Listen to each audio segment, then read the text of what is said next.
けになろう。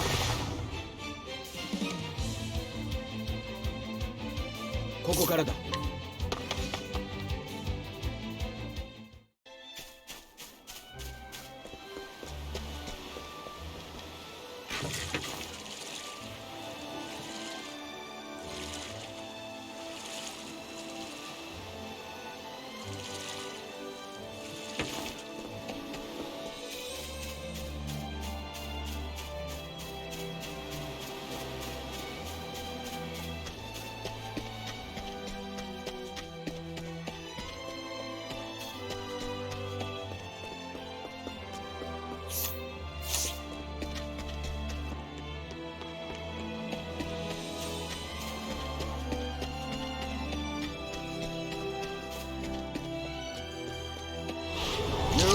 いらっしゃい。おや？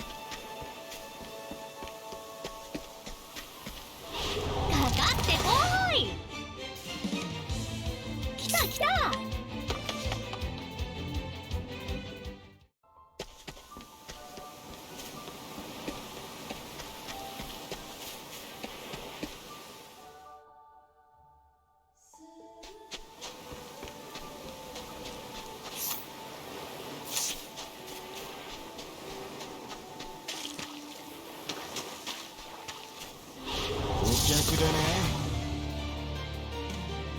行くわよ。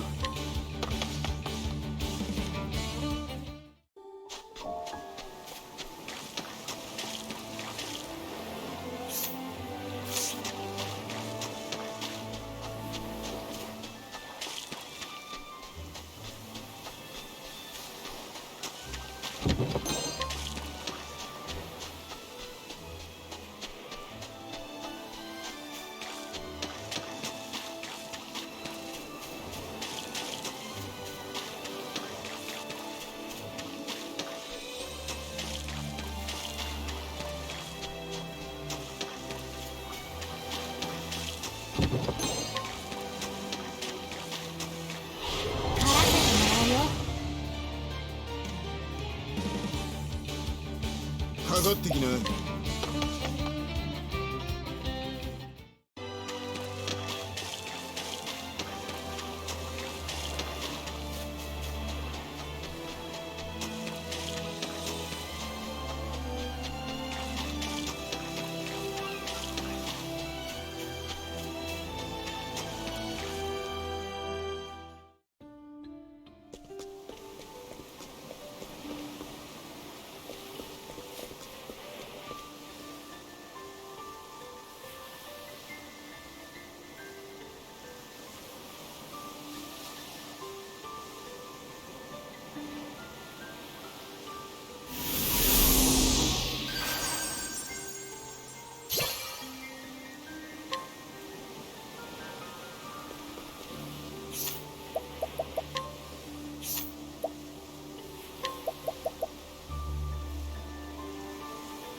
行くぞ。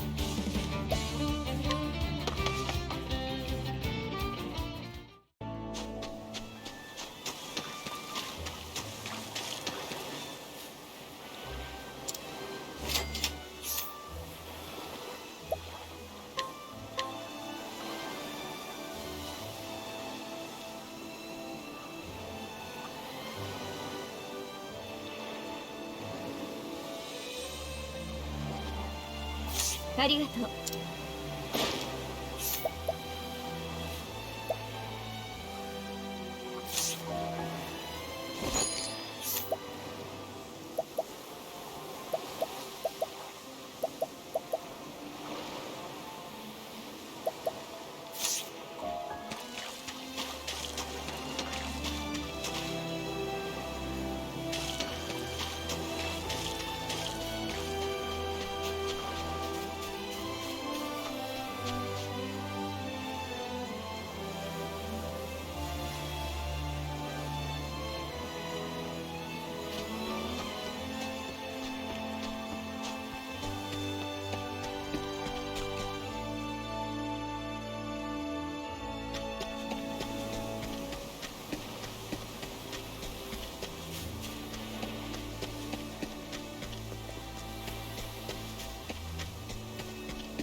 よういらっしゃい。よっしゃ。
ありがとう。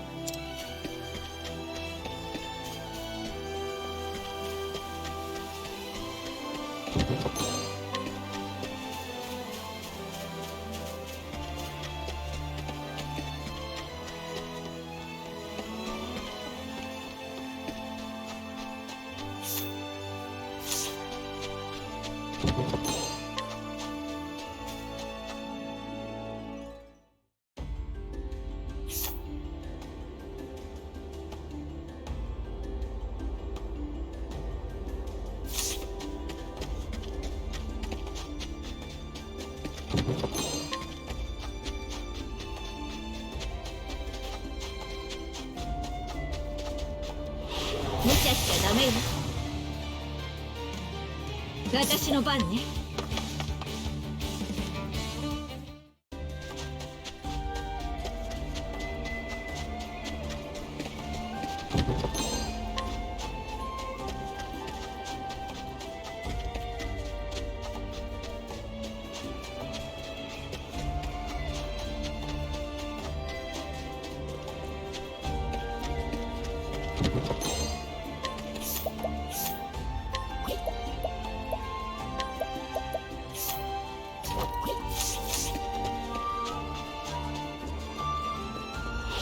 押し通る。こちらの番だな。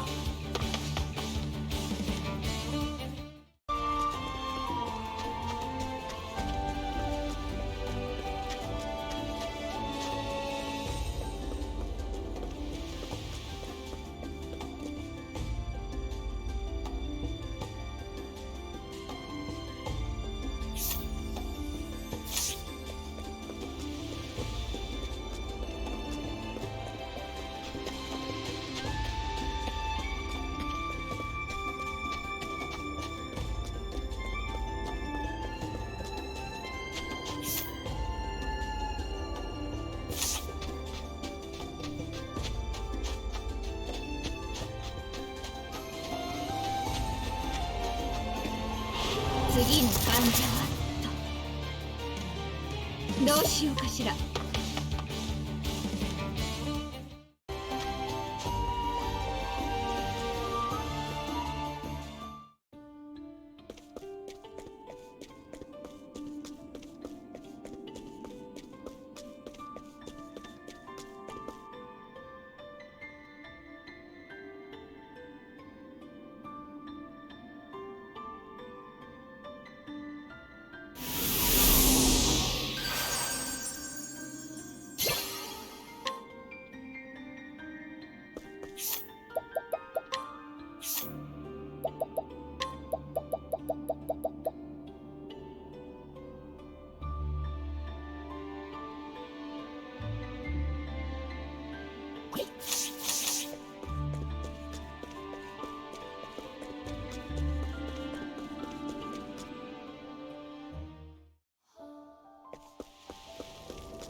行くわよ。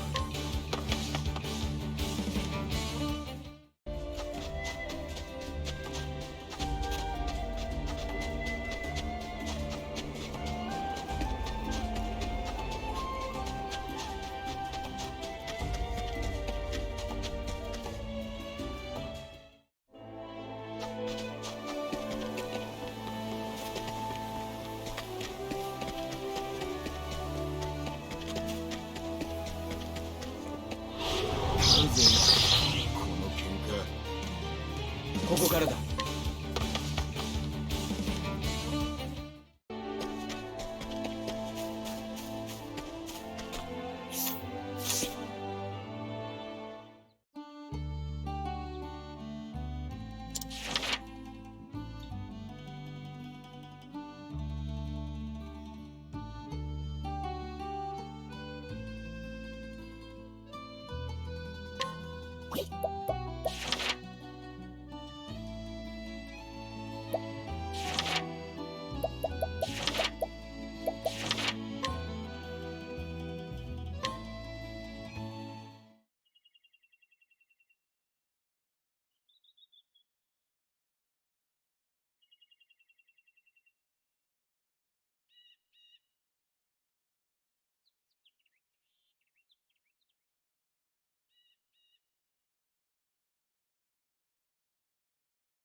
おお。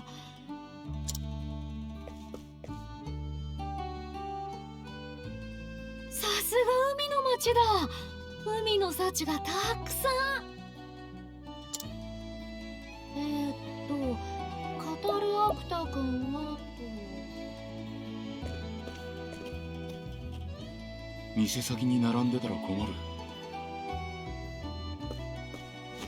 お嬢ちゃん、どう？取れたてのハマグリだよ。うわー、うまそう。一ついただこうかな。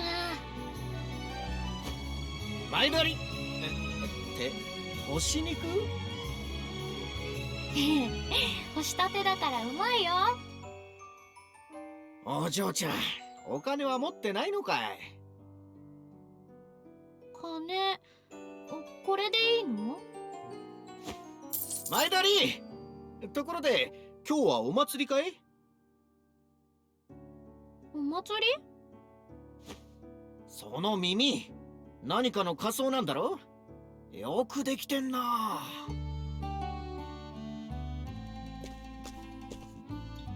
本物なんだけどな。まあいっか。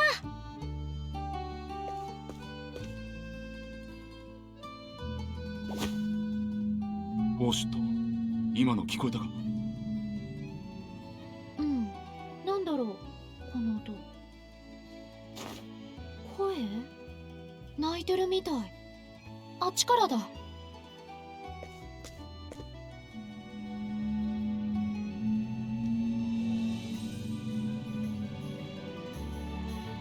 まさかカタルアクタか？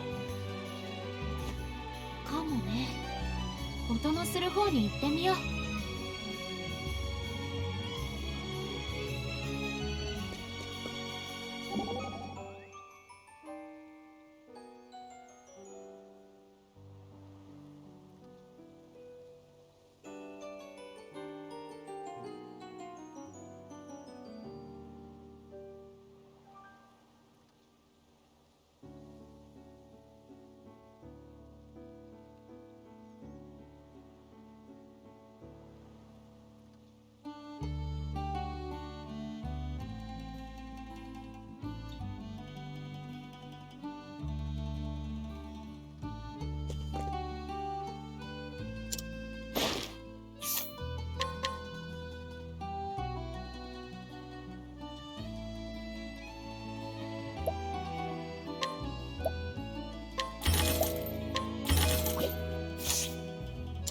毎度。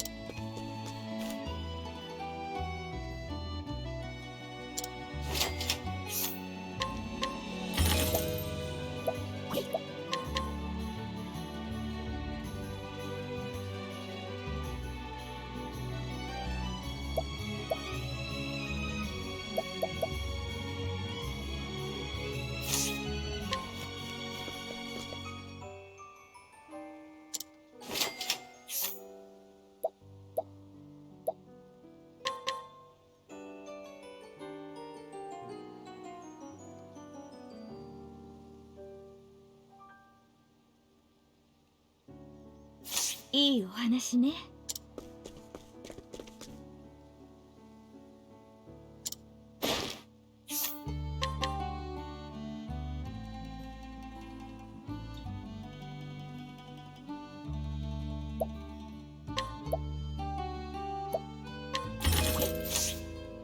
毎度。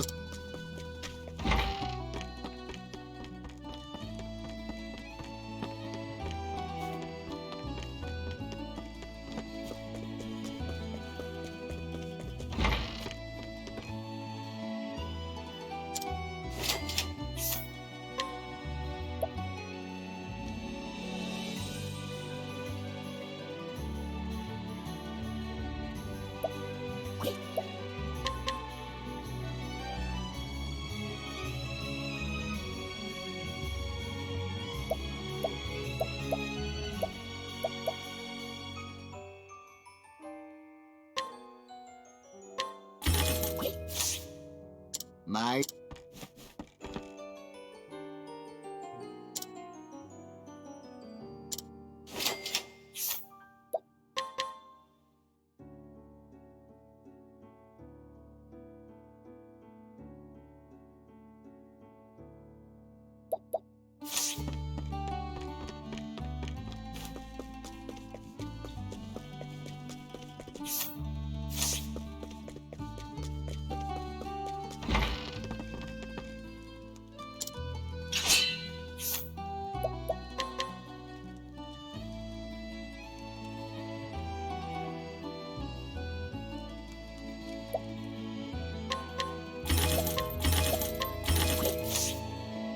ありがとう。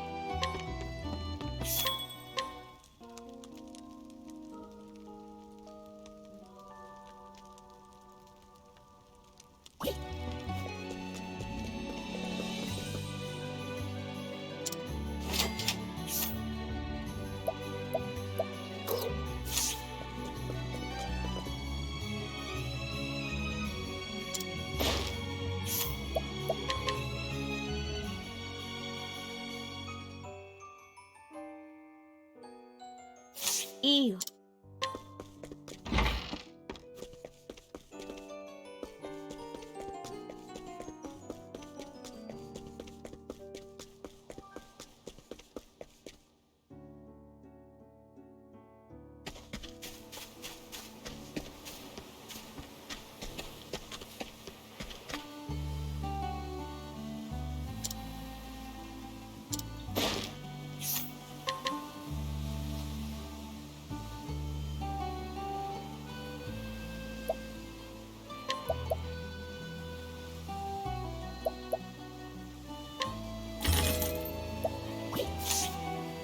毎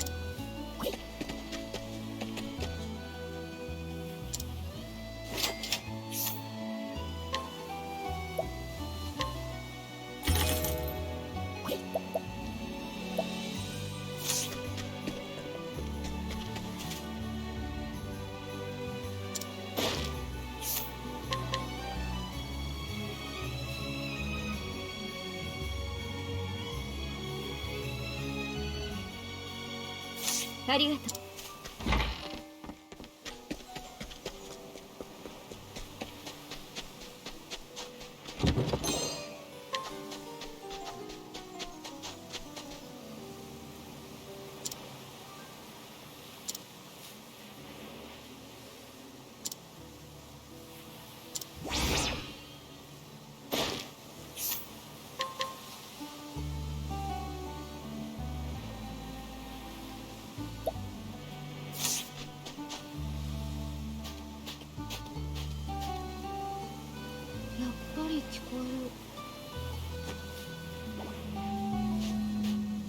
違いない。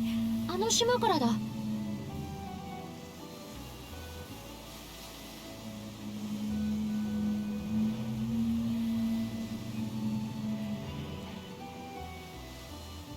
だから待ってて、泳いで行ってくる。オースト、無茶言うな。ほら、小舟の乗り場がある。そこから行こそれもそっか。何があるかわからないから、体力は温存しとかないとね。され。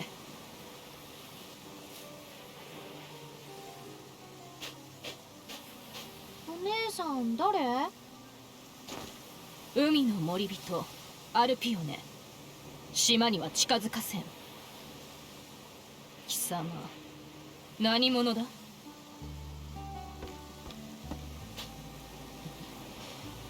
妙な匂いがする。まるで獣のような。へえ、いい話してるね。まあいい。何者だろうとここは通さんぞ。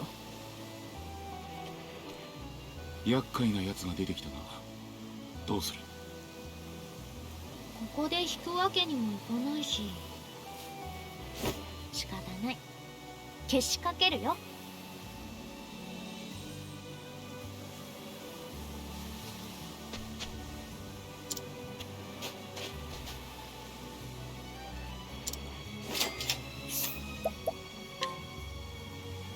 行っといで。へへ。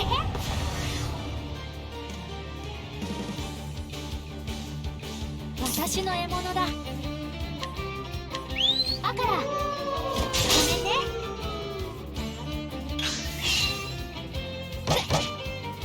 およ。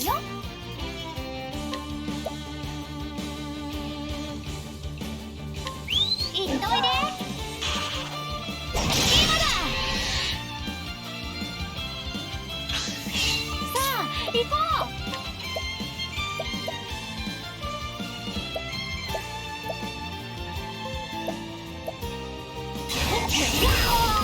行っといで。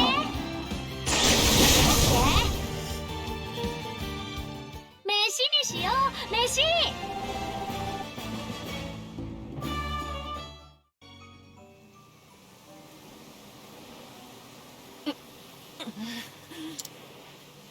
ごめんねお姉さん。私にも引けない事情があるんだ。よし、島へ向かおう。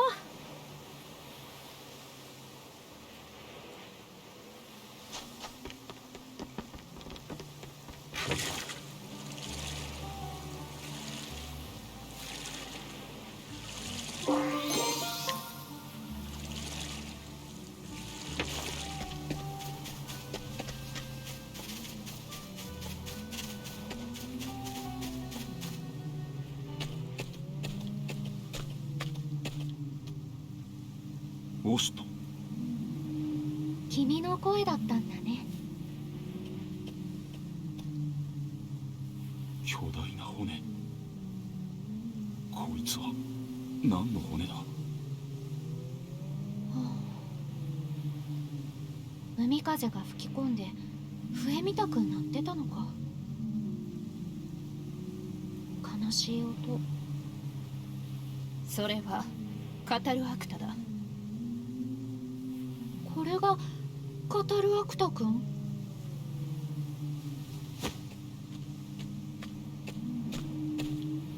ってあれ、もう起きたの？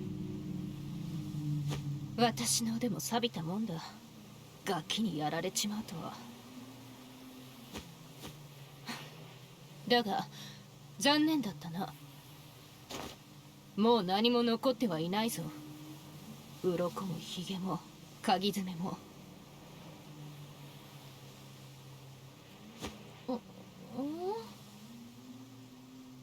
私はそんなものいらないよ。何？私は故郷のトト母からカタルアクタ君を迎えに来たんだ。災いが近いんだって。でももう死んじゃってるんなら仕方ない。語るアクタ君は諦めるよ。行こうだから。待て。カタルアクタはかつてこの海の守り神だった。長い時が過ぎ、町の者は忘れてしまったがな。お前に見せたいものがある。見せたいもの？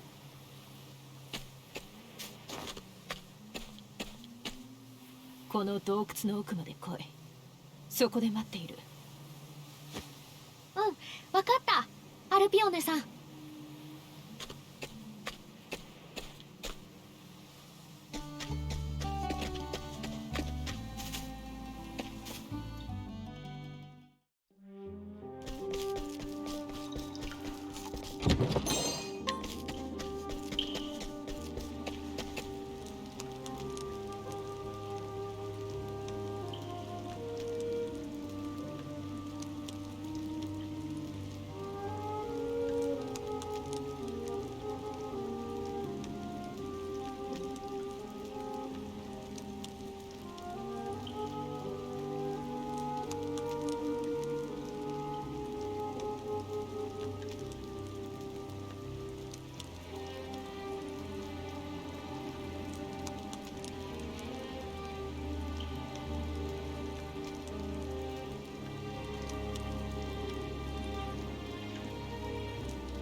どうしようかしら。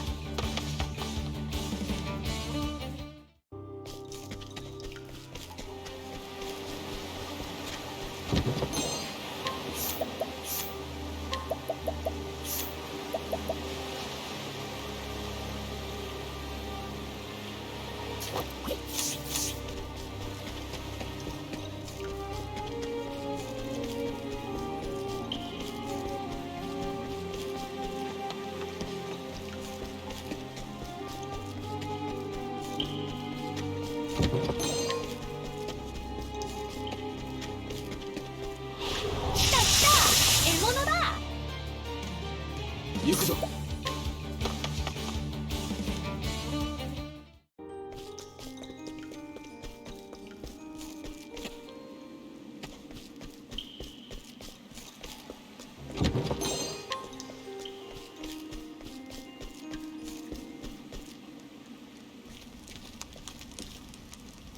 来たか。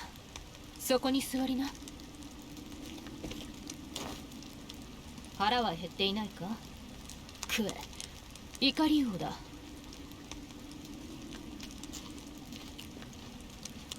何これ、すごいうまい。命ってやつはうまいものだ。生き物は皆命を食らう。ただ生きるために。だが人間は醜い。私欲のために他を殺める。カタルアクタ君は人間に殺されたの？あの時カタルアクタは大波から町を守り弱っていた。そこへ現れたのだ。黒の狩人が。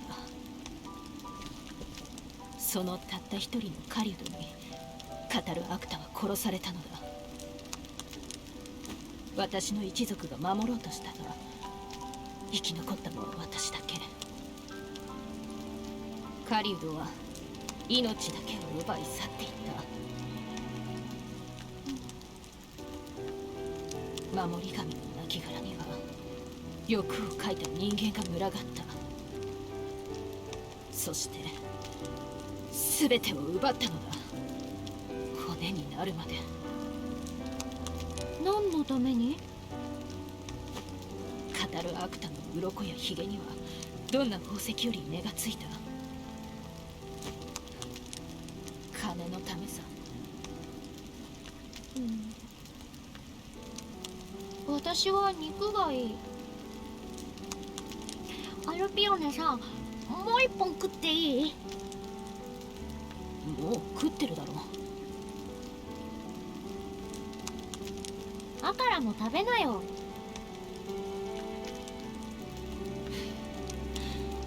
お前は変わり者だな。不思議だ。まるで獣と話しているかのようだ。獣人って言うんだよ。獣人、聞いたことがあるな。世界のどこかに獣と人が混じった種族がいると。お前がそうだったのか。初めて見たぞ。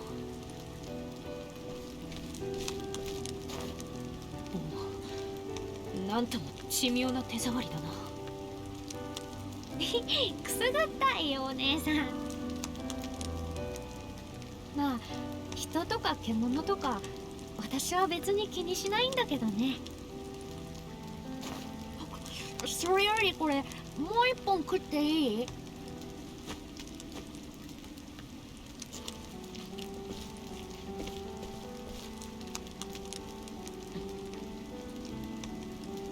お前になら託してもいいかもしれない。何を？あれだ。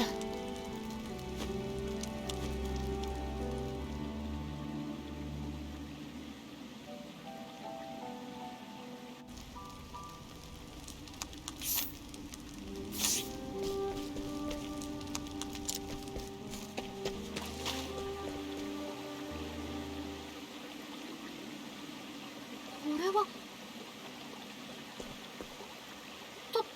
卵？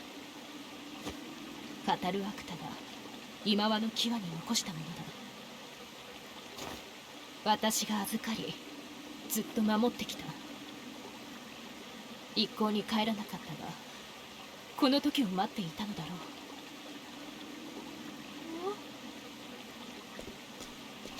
う。お前が温めてやってくれないか。カタルアクタは死を悟り子に託したのだ。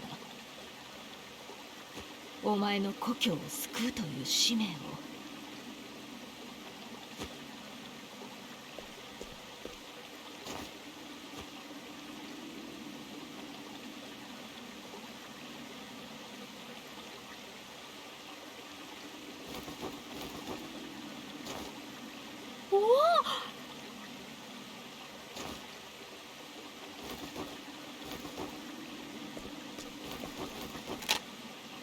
ひびがやはり。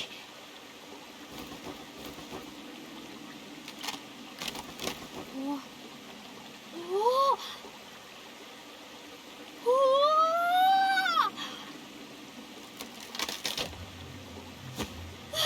生まれた。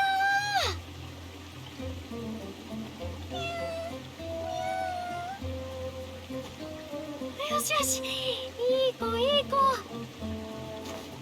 こいつがカタルアクタの子か。懐いたようだな。連れて行くといい。故郷の災いとやらに備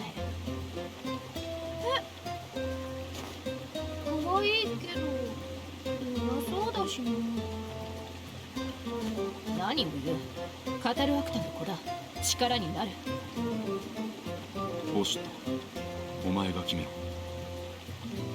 俺は主の判断に従うだけだ。君はどうしたい？危険な旅だよ。それでもついてくる？覚悟してるんだね。じゃあ一緒に行こっか。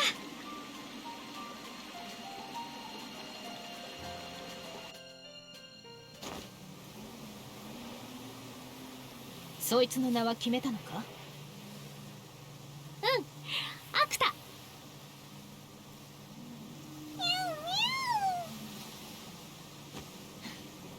気に入ったようだ。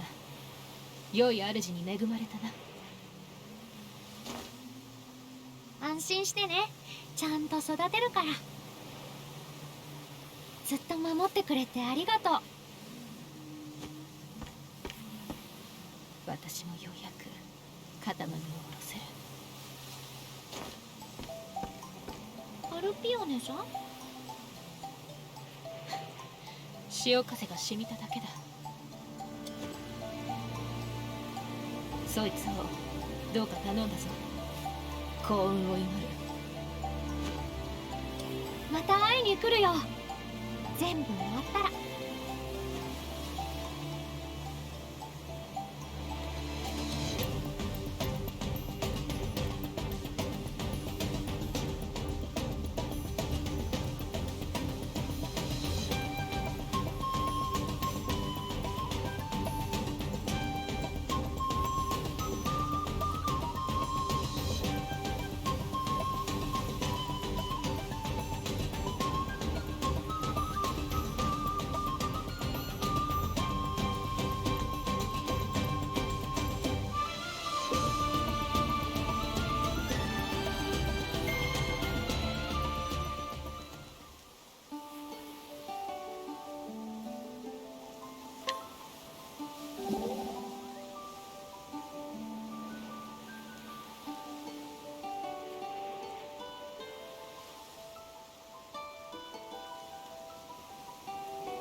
ありが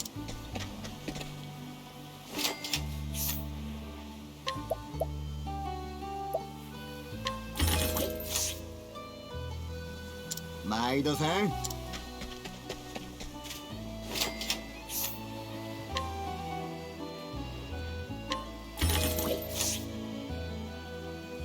毎度。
ありがとう。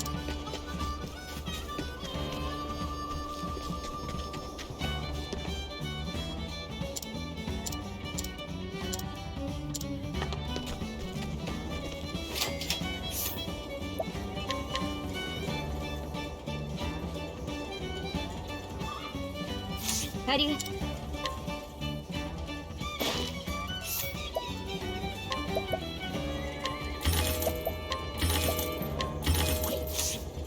毎度さん。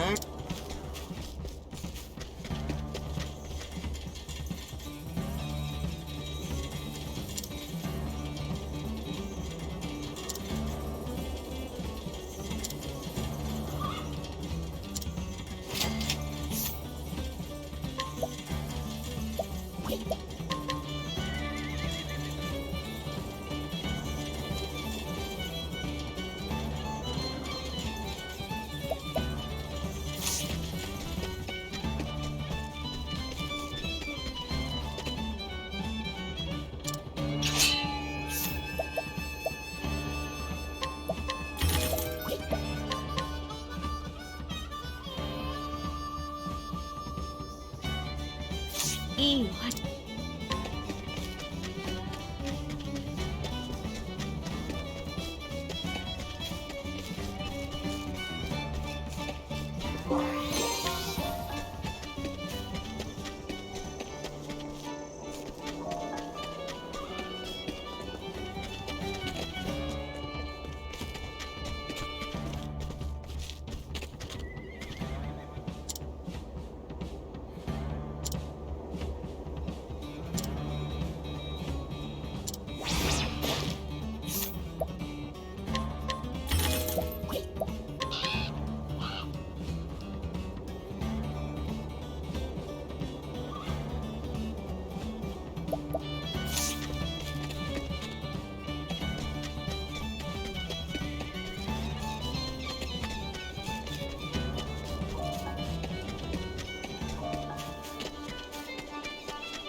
押し通る。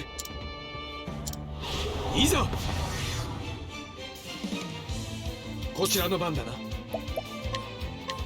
サミダレ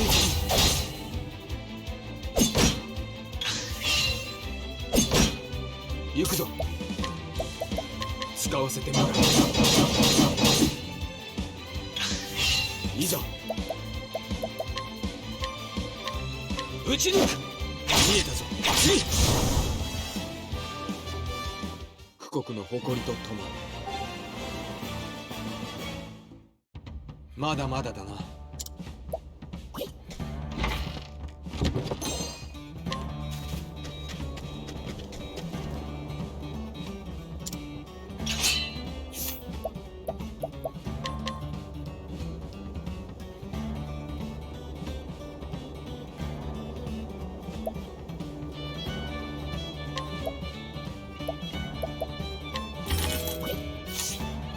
毎度さ。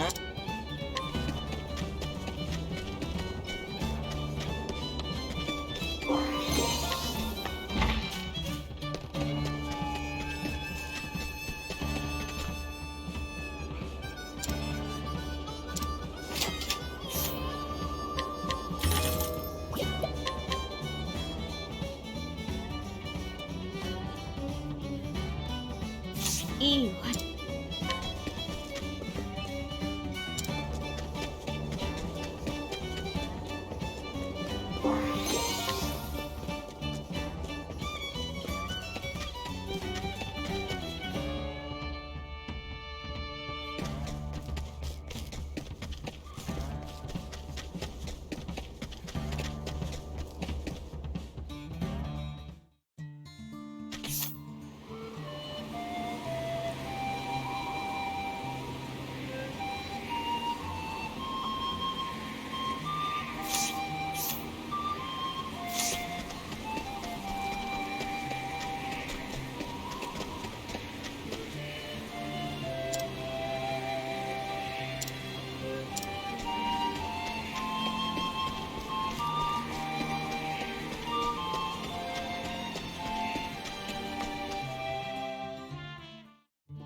私の番ね。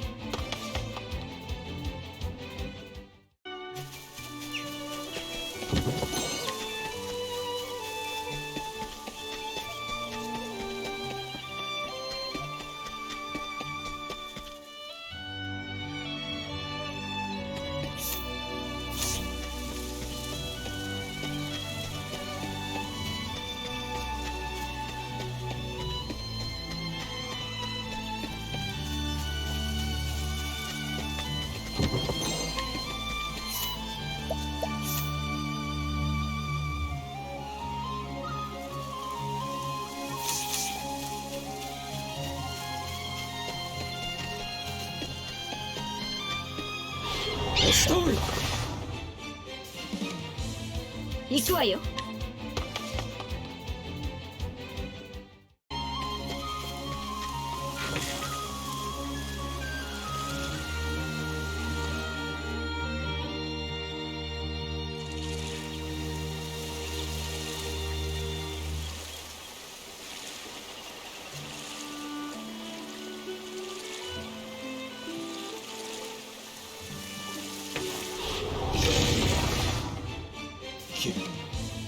ここからだ。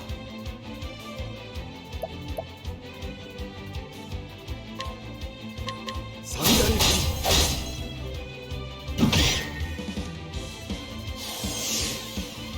さて、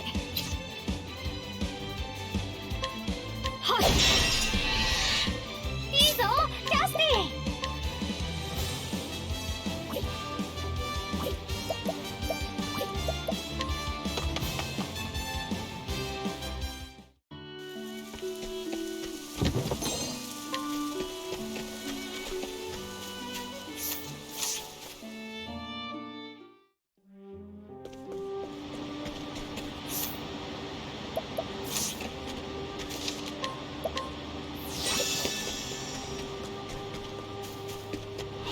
無茶しちゃダメよ。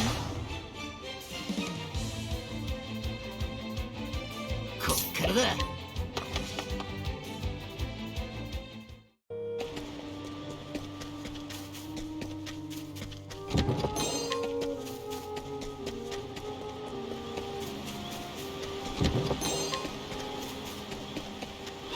来た来た、獲物だ。どうしようかしら。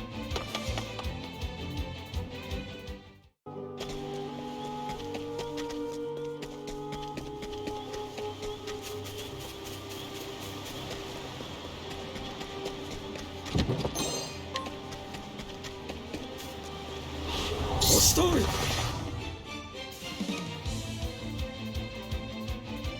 行くぞ。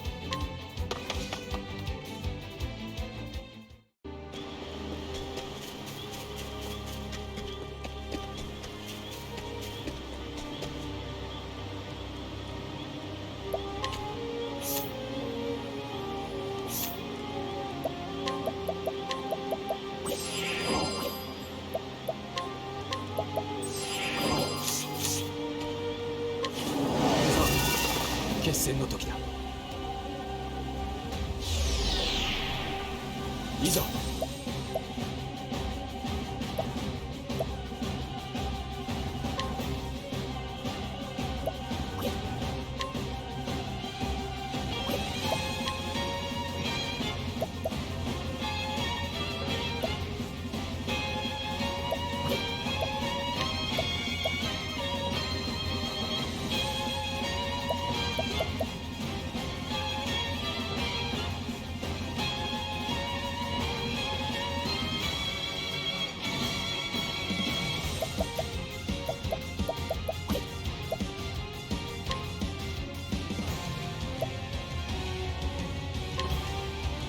打ち消す。よ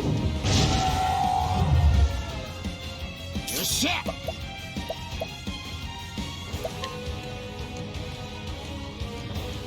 しっかり働いてもらうぜ。行くわよ。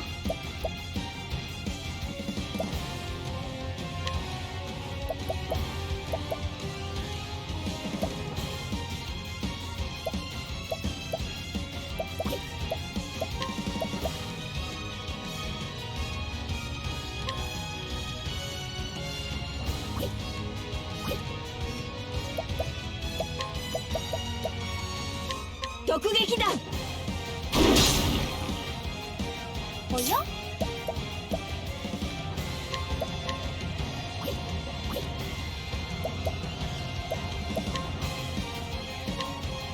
どれれれれれ。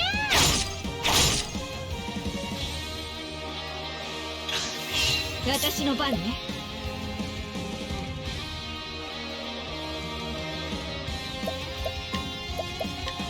ライフスチールだろ。行くぞ。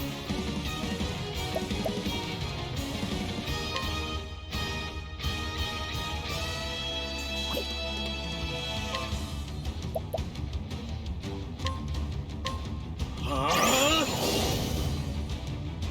行くぜ。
し合ってる。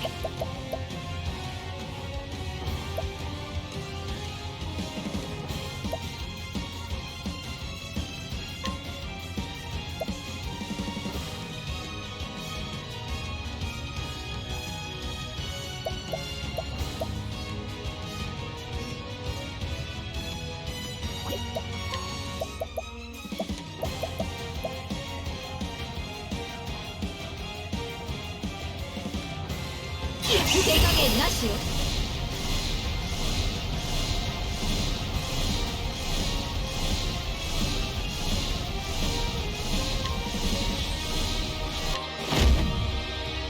落ち着いて。よ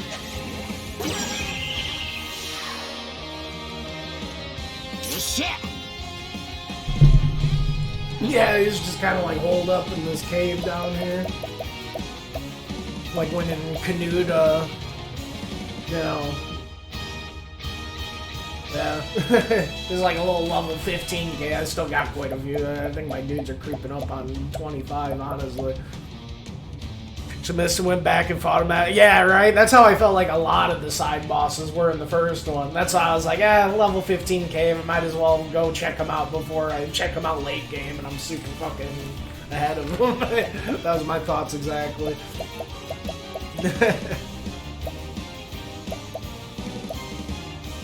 Well, let's see here. We'll come at him with, I guess just some arrows. 幸運の矢 Oh yeah. 40 JP! There we are. That's what I'm talking about. ここからだ。この力は。 Yeah, on the way, just got done doing Ochet's second chapter. And then after we did that, the whole, her and Cassidy got like a combined one. We were on our way to head toward that. Which is weird, Ochet's didn't even have like a boss fight. It was just like, you know, you got the egg for that one thing. Like I said, I've been feeling a little over, so I've just been kind of running through shit. At least running through this cave, there's a little boss fight at the end.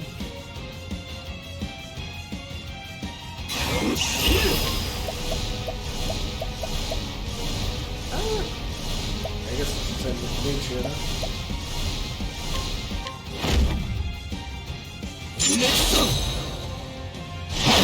Oh, damn!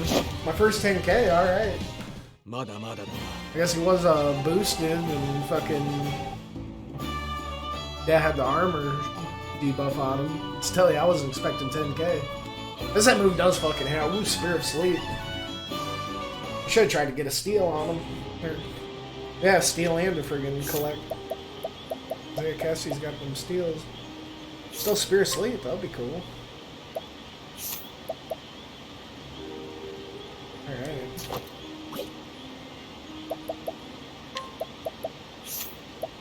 There you go. High Priest Amulet.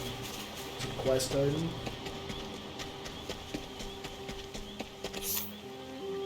But yeah, well, they have caves 15.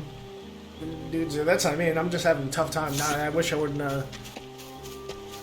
I went through the whole first game, you know, not scooping up any of them Kates, and I feel like I've just like came across like so many of them already. And in this game, I actually got the thought to just, you know, use one of my soul stones when I came across them. But yeah, I was so geeked about like actually getting them for once. So I was like, ah, man, and the fucking levels is totally getting away from me.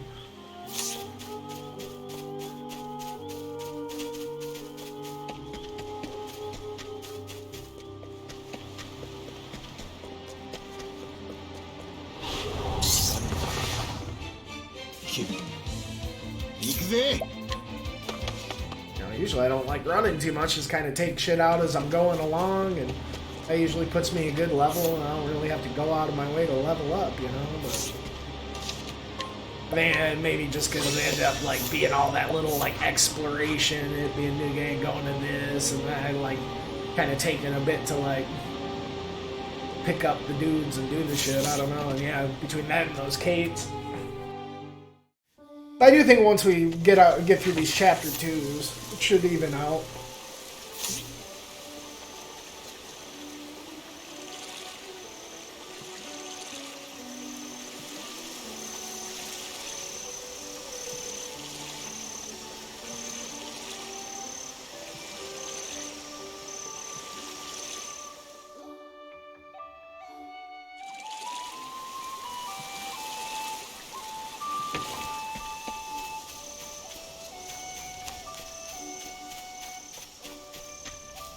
I need XP farmers. Honestly, what I'm surprised I didn't really even have to do that much leveling up. I feel like with the super boss on the first island, because by the time I did all the running around to even like figure out how to fucking do it and open it up, you know, it's been so many hours just doing that.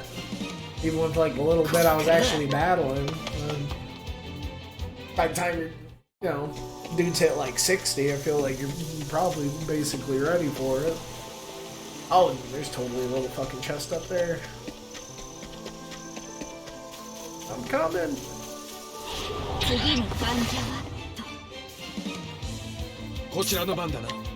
I think the big thing is I picked up the hunter early. Like I said, they'd be scooping up them cates and actually like had the force, because yeah, I never thought of actually like using an item or a spell on them because I kept missing, you know. It just hit me in this one, like, man, why don't I just use one of them soul stone? But what is it? The one skill. Yeah, the more rare monsters. I think this is making more like fucking Kate show up. It's just like, yeah. You fucking getting away from me here on these like chapter 2s.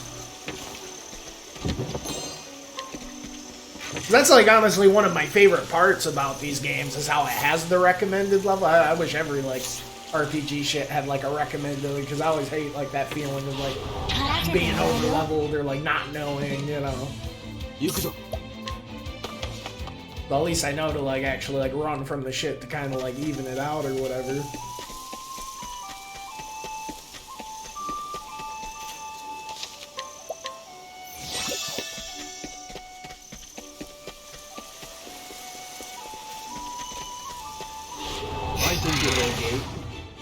These owl guys are cool.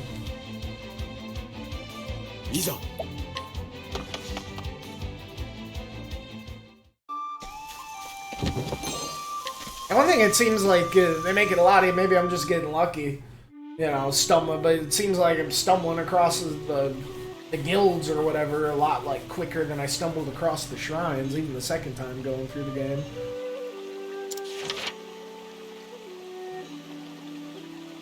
Astia and O'Shea arrive in the lively little village of Cropdale. The beastling catches a whiff of something delicious, so the two follow her nose to a merchant's stall. I know what,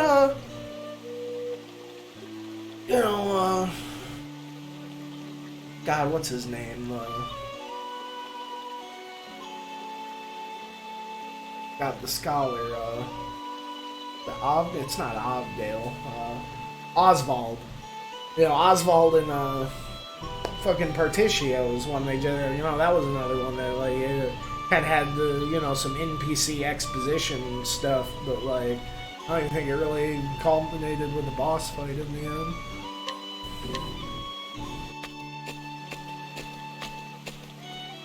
Oh, 人がいっぱいいるな。賑やかな村ね。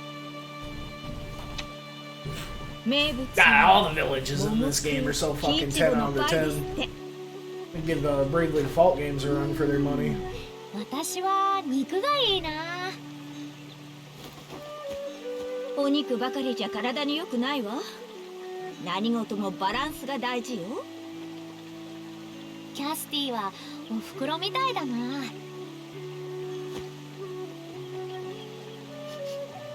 まそうな匂い。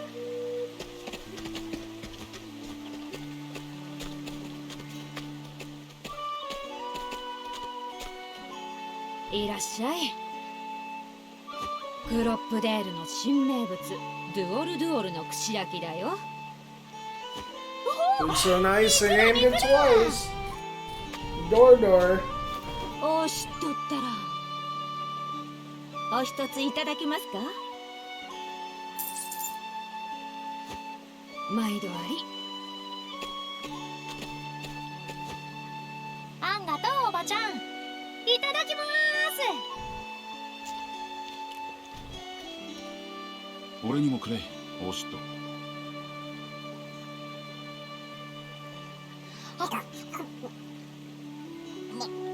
マジおばちゃん、この肉変な味がするぞ。ご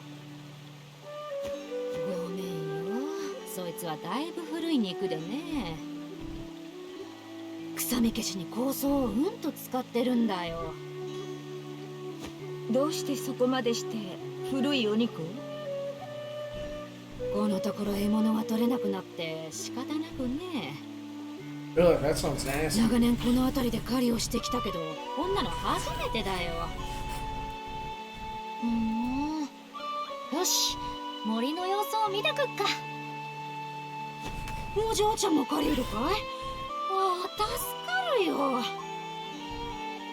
森は村の先にある。よろしく頼んだよ。任せとけって。無茶しちゃダメよ、おしっと。へい、おふくろ。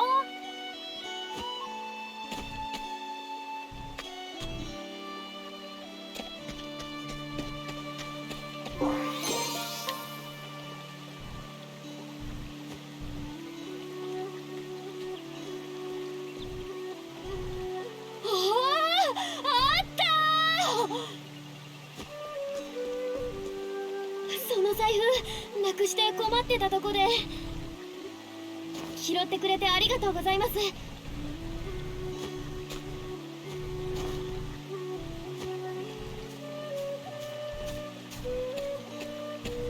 あぐね、何やってんだべ。あら、聞こえたべ。財布を落としちまったんか。この人がいなきゃどうなってたか。ごめんなさい。あぶねえ、ここ一番でどうにも抜けてるんだよな。あんた旅人だべ。あぶねえの。Oh yeah, this is totally the dancing. Just kind of stumble. Yeah, I came here for the duo quest. I didn't realize the dancing was here. 誰かが一緒なら安心だ。よろしく頼むべ。 Totally is the dancing in the intro. Makes sense why this town's so awesome. Dude, it feels like in particular, like all the towns in this game are pretty sick, but 踊り子のアグネアです。スターになるため旅に出るとこで、それでit does seem like the travelers' towns in さっきのお礼もして particular. なかったし、これも何かの縁ってことで一緒に旅してみようか。ありがとう。よろしくね。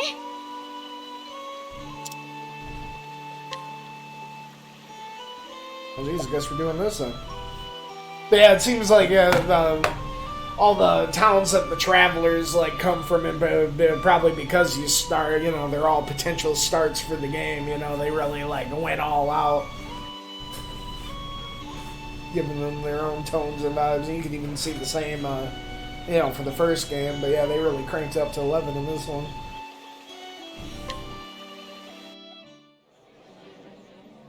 スター、それは希望。人々を幸せにする存在。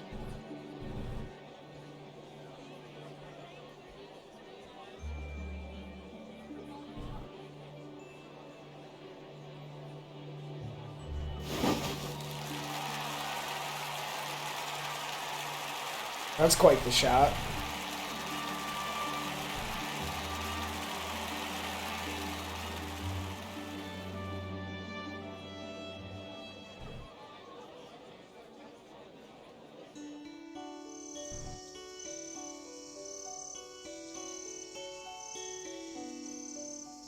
That's cool, you know, the dancing was more of a means to an end, I guess, for Primrose, you know.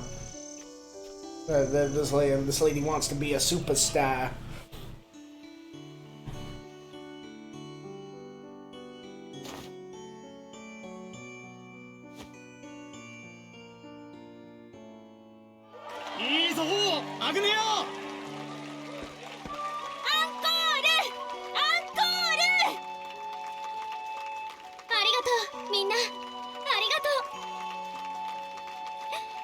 まだまだお楽しみはこれから。さあ今夜は足がちぎれるまで踊るわよ。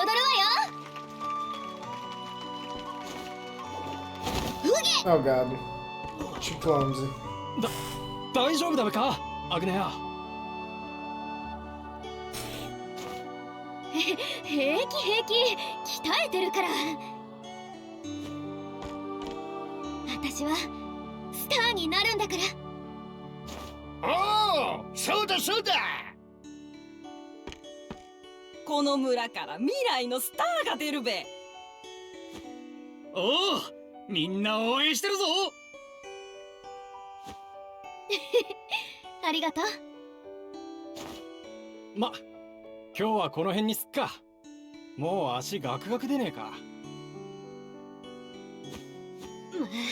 またまた。アグネアはスターになるため旅資金を貯めてんだ。こんなちっせえ酒場で踊ってくれてよ。さあ、おっちゃんたち、おひねりの準備はいいか？おうよ、持ってけ持ってけ。最高だったべ、アグネア。未来のスターに乾杯だべ。みんな。さあ、アグネア、遠慮なくもらっとけよ。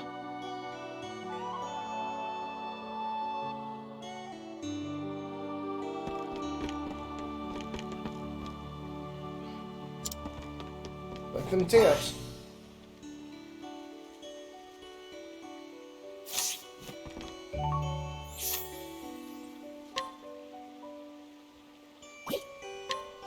こんなにたくさん？アグネアの踊り見た次の日は不思議と調子がいいんだべ。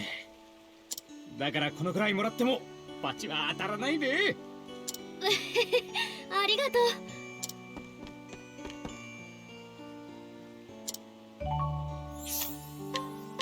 今日も綺麗だったべ、アグネア。次は友達も連れてくっから楽しみにしてるべ。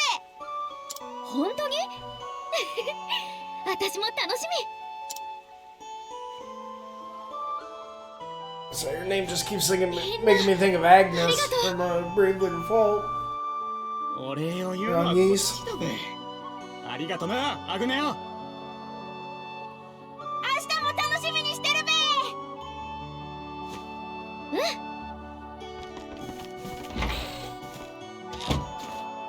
さーて、後片付けしないとね。いいから疲れてるだろ。平気よ。さっさと済ませちゃいましょ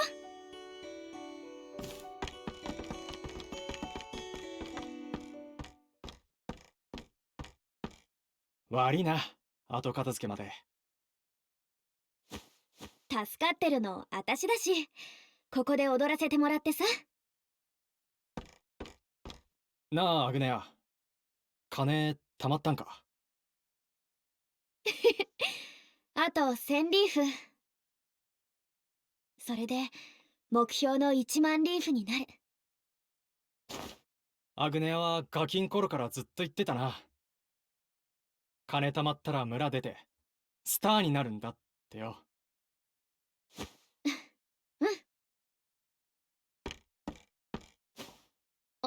何これ？きっかし1000リーフやるべ。Oh, what a big old Gus. どうしたんだべ、こったら大金。テンパって鉛が出ちまってるぞ。ああ、スターになるため都会の言葉も覚えてんだべ。お前はすげえよ。小さな村で夢を追いかけて少しは応援させろ。俺からのおひねりだべ。ありがとう、ガス。目標達成だべ。明日の祭りが最後か。アグネアの踊り見れんの。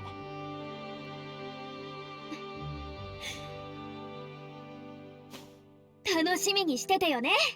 今までで一番の舞台にするから。ああ、楽しみにしてんぞ。暗くなっちまった。気ぃつけて帰れよ。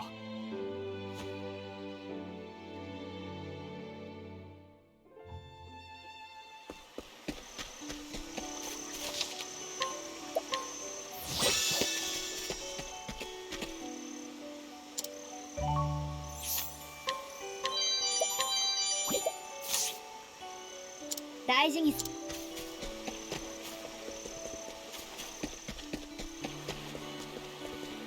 I swear, all the different characters have such solid running animations. She's like kind of skipping. Or like prancing when she runs.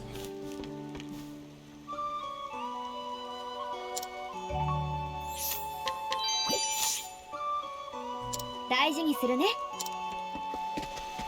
It's cool that she's got the whole, like, you know, working on the way she talks thing when she hits the city. Kind of reminds me of, how, like, Gardenet, like, works on, like, talking all more common instead of talking all noble. So she can, like, fit in and not stand out.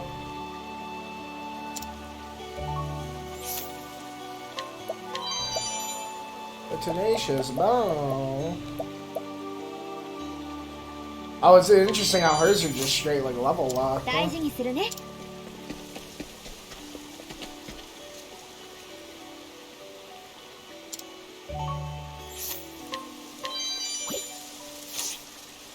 大事にするね。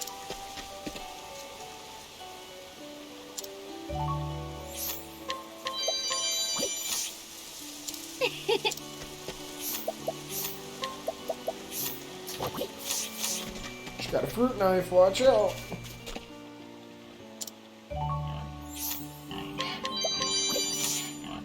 大事にす。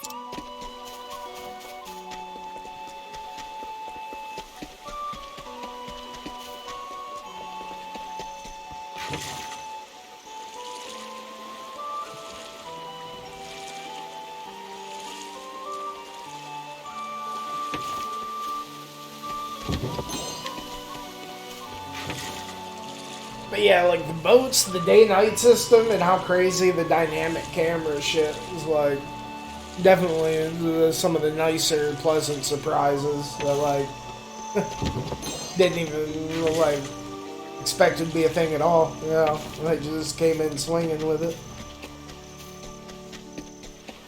One thing I think it'd be maybe kind of cool if they would have, like, did, like, kind of a Sea of Stars thing where it, like, has, like, a natural, like, kind of day-night system, but then, like, I don't know, maybe you can, like, flip-flop it from going to the end and, like, waiting or something, but then if they, like, gave you some, like, item or something later in the game, but, like, lets you switch it on the fly, it might have been kind of cool. I guess it's also cool just having it right off the bat, too. お金貯まったんだ。まさか。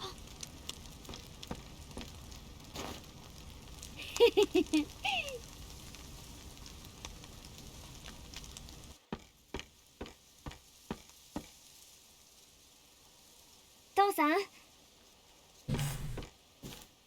ご飯作ったから温かいうちに食べてね。うん。ねえ、約束覚えてる？踊りで1万リーフ貯めたら旅に出ていいって。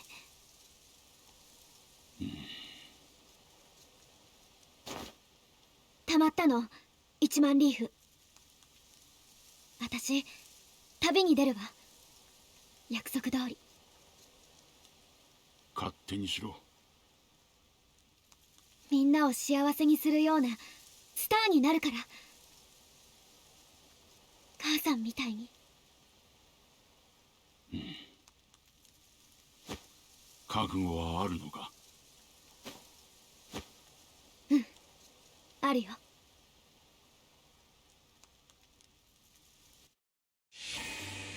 Screwed the dude. 母はスターだった。自ら歌を書き、大陸中を歌って旅する踊り子だ。父は衣装職人だった。母のドレスを仕立てたのが出会いらしい。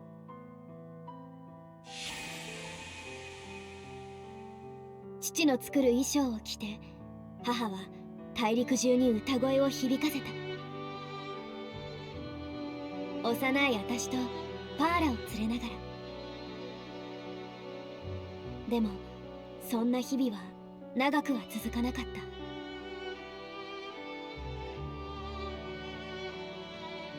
母は誰かを幸せにするのに夢中で、自分の病気に気づけなかったんだ。しばらくして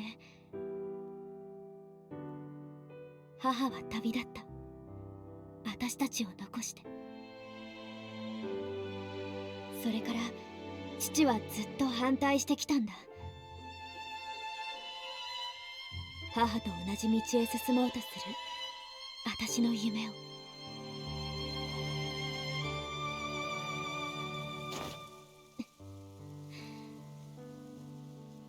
母さん、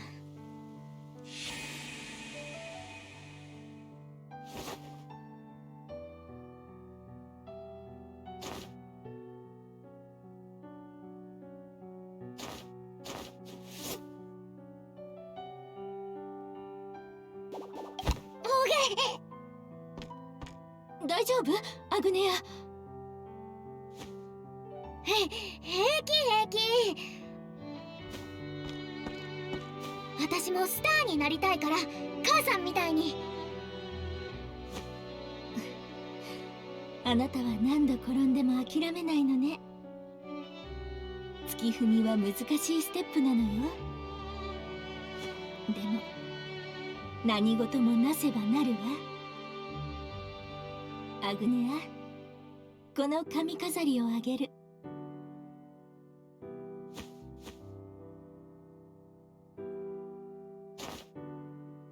これをつけると元気が湧くの。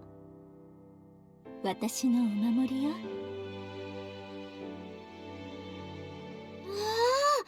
ありがとう母さん。スターはね、希望なの。みんなを幸せにする存在なのよ。あなたならスターになれるわ、アグネア。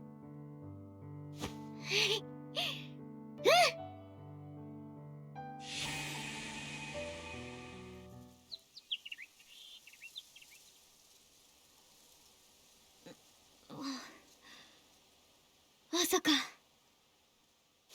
おりゃおりゃれれれれれれ。 Damn, dude, she's getting it. パーラー、起きなさい。何事だべ、アグネ。朝よ、朝ごはん。早く来ないと冷めちゃうから。はい、起きる。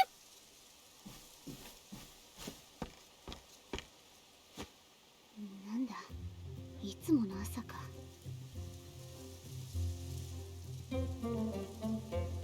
惜しいべな。アグネのご飯も最後か。どうせずしてうまい飯が出る暮らしだったのに。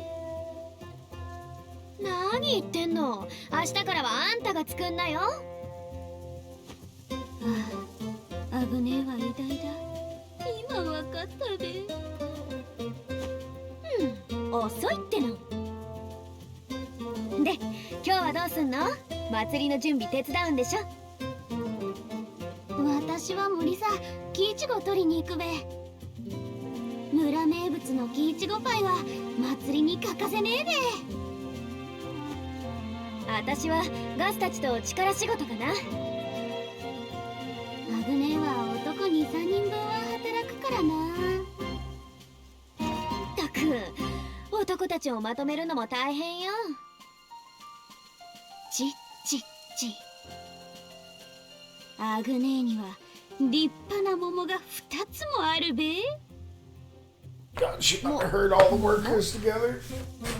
ほれほれ、そのでっかく売れたやつが。それ揺らしてお願いすりゃ男も女もイチコロだべよ。何言ってんだべパーラ。そったらもう揺らしてたらアホみたいだべっちゃ。男心が分かってないべなアグネーは。桃はおっきいもん勝ちだべ。ごっそさん行ってきまーす。ちょっと桃か。ともかくお祭り会場に向かうわよ。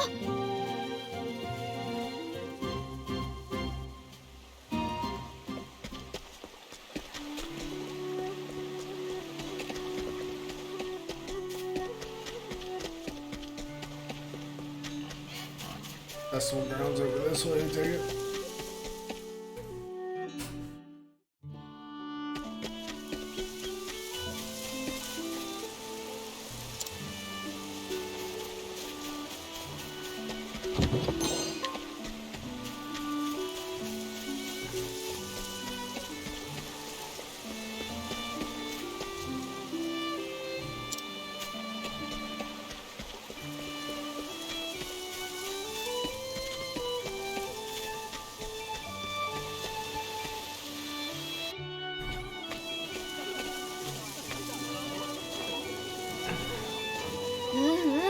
盛り上がってる。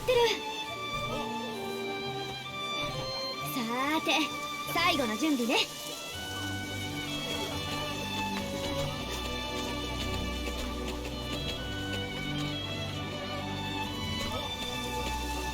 おお、アグネア。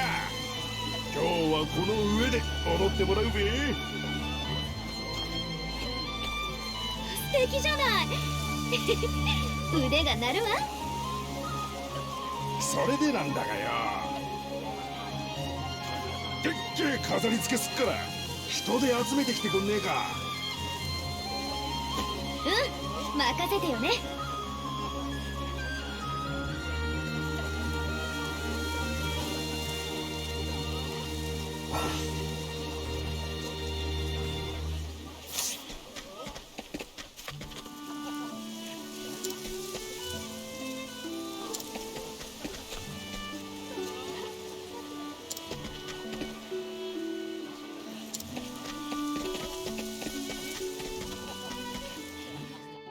Need some strong lads.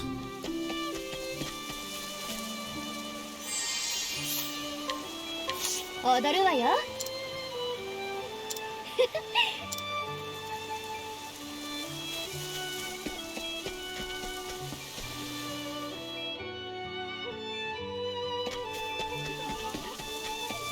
早速連れてきてくれたべな。よーし、どんどん連れてくるわよ。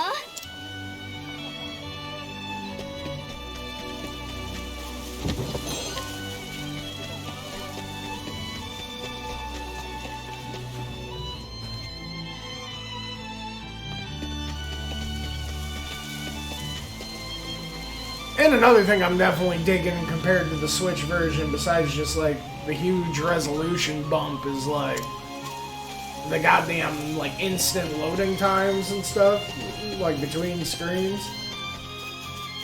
It's not like that. Like even if it wasn't anything too bad. Like I definitely wasn't like groaning or anything when I was doing it, but you know. Well, I'll take like the 1 second black screen over like the 4 or 5 second black screen any day.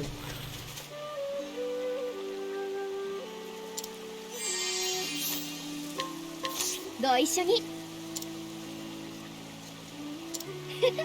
行きましょう。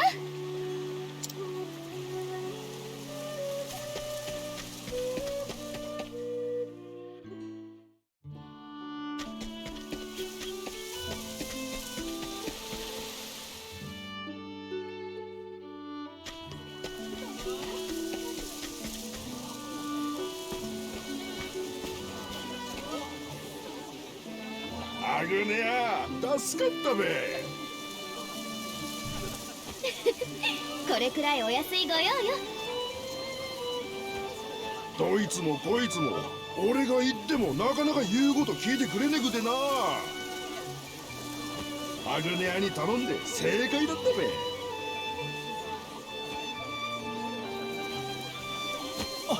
アグネア。どうしたんだべ、そんなに慌てて。Gus! パーラン見なかったが、キイチゴ取りに行ったっきり森から帰らねえんだ。それだけじゃねえべ。森で見つかったんだ、ドゥオルドゥオルの足跡が。覚えてるべ、何年か前に村をズタボロにしたイノシシだ。あの時は確か村総出で追い払ったがよ、祭りの食い物嗅ぎつけてまた来たのかもな。あら、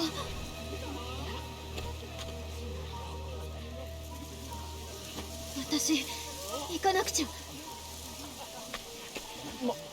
マジかよ。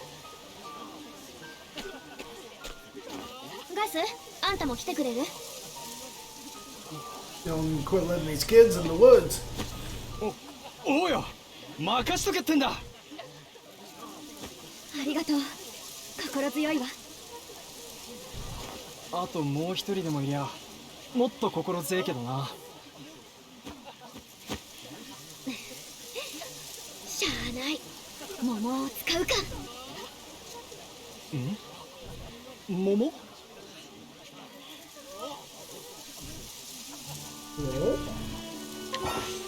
Oh shit. Gus! Shit, what's going on, Paul? Quick hello, doing some traveling in Charleston. Where's Charleston at? Yeah, I can't say I've ever heard of Charleston. Sounds fancy. I've heard of the Charleston, like the dance. And shit, like, you know, dude on like Fresh Prince used to do. Actually, I think that dude's name was the Charleston. I think that's why they call it the Charleston or whatever. I don't know. Maybe he was named after the. I don't know if he was named after the dance or if the dance came after him. I've been enjoying it, dude. Octopath 2 is pretty sick. Yeah, it's definitely has not been disappointing in the slightest. You know, it's been coming in hot. You know, a lot of cool tweaks. Characters are fucking sick. You know.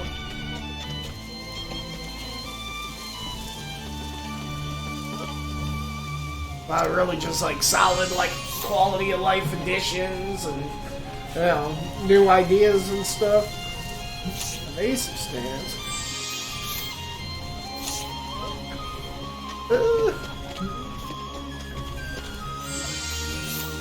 Yeah, we'll take this. Oh, what's up the dance session? Huh. Oh damn. It's like depending on who you like recruit, like augment your dances. Oh, that's crazy, actually. What the fuck? What? Hold on. Okay, I got the peacock stroke, got the lion dance. Just reduce your shield points regardless. So that's one thing about this game. It has a lot of that I'm still like, I don't know, on the fence about. There's a lot of moves that just like hit the weakness and then takes away a shield regardless. I mean, whatever. I guess I don't have to use them if I feel that shit. But I definitely just like kind of like the whole figuring out shit on your own thing. No, whatever. Dagger dance. Ooh. Oh, that could be interesting. Move a sand. Damn, they make the dancer even better. Kept the lion dance and the peacock strut. That's really all I wanted. That's cool. Added some other fucking tools to the belt. I fuck with it. Alright.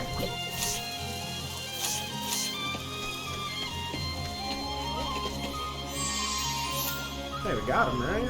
Probably,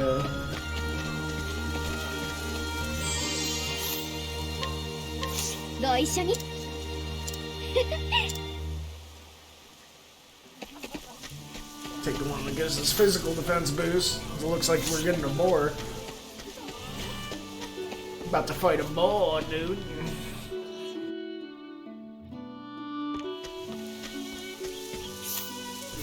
Go down this way.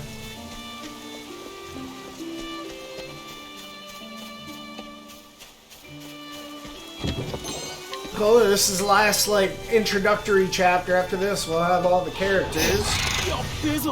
Knock out a couple of the, you know... Last chapter 2 is the Squad A, and start fucking around with Squad B. That'll be a good time.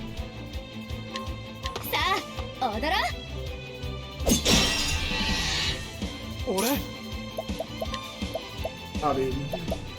Just be chopping that wood. Ooh, 2 times. That's cool. Gus got some cool stuff. He ain't fucking around.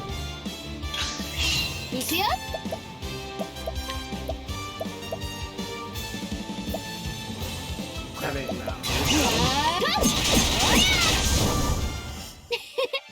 ありがとう。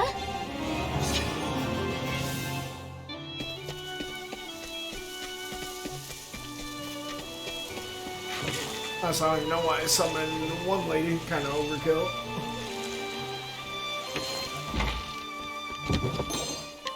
What for armor?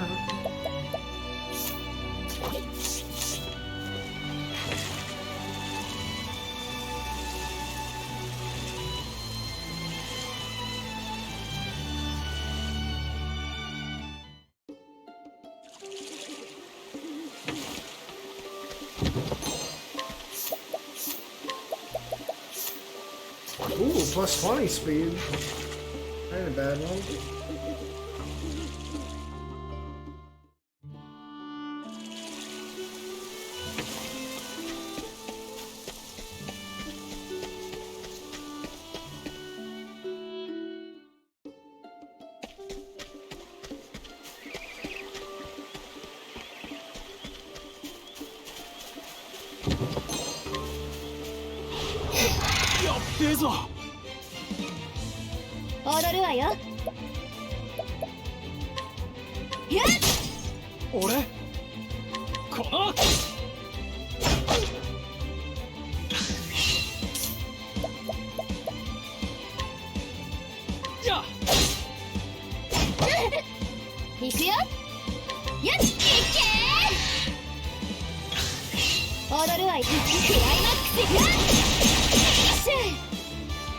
Tough guy.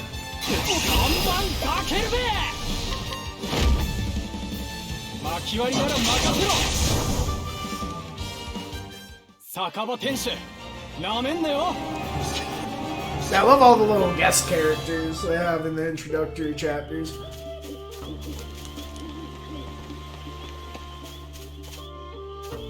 I want to say I've honestly like really enjoyed everyone.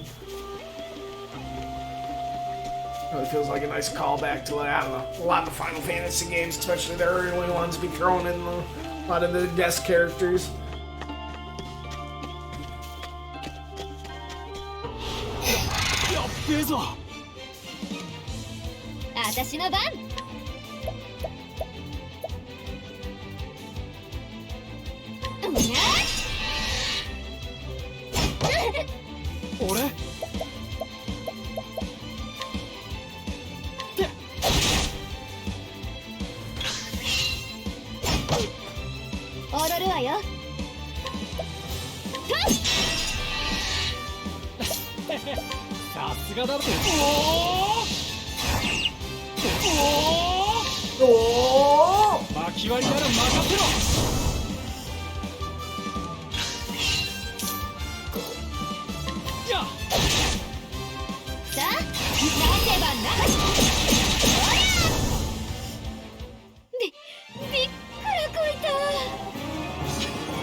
Slippery New.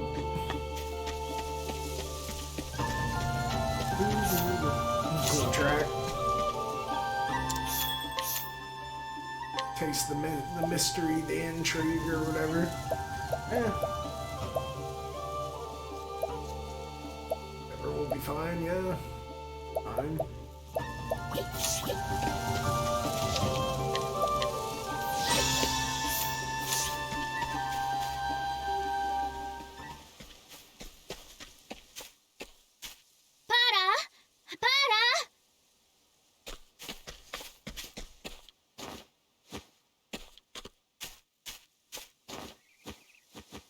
どこ行っちゃったのよ、パーラ。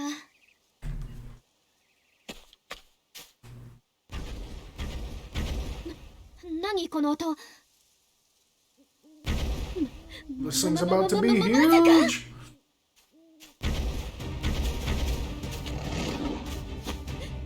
デュオルデュオル。興奮してる。きっと腹ペコなんだ。 Honestly, I feel like we fought a giant boar with like some boarlings and like one of Alphin's early chapters, but ズルカルベ whatever. アグネア。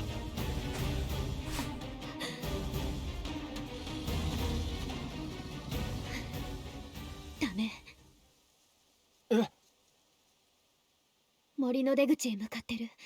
祭りの匂いを嗅ぎつけて。このまま進めばお祭りの広場に出れば。 I think it's blind. It's on some Princess Mononoke shit. It's like 襲わせない。 it's got some sort of plague or corruption or something. みんなの楽しみも守らなきゃ。アグネア、んなこと言ってる場合じゃ。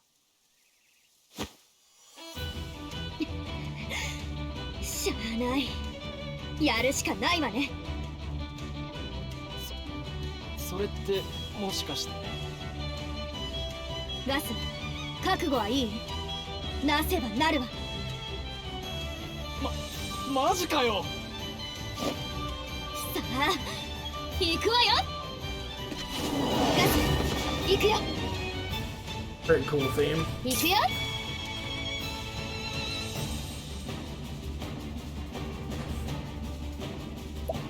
God, I fucking love the lighting in this game.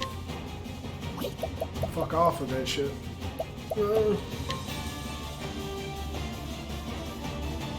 さあ、踊ろう。 Woman! 俺？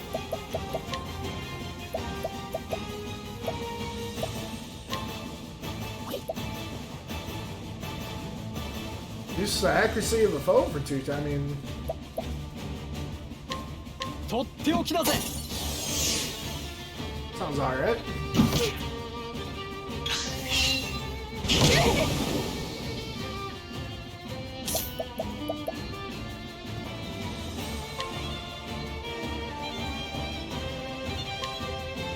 巻き割りなら任せろ。 This is like weak to everything. 私の番。 Oh, damn. She don't have the... Oh, you know what? I could just regular hit. We got dagger, lady. Ah. Mistakes are made.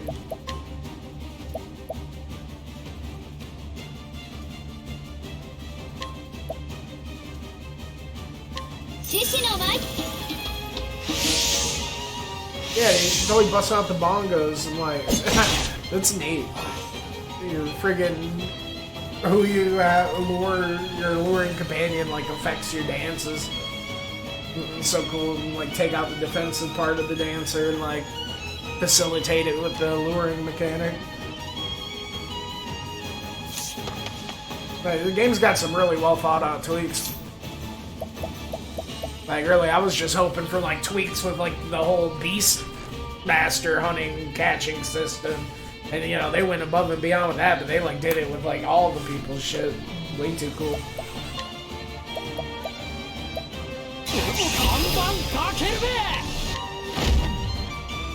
巻き割りなら任せろ。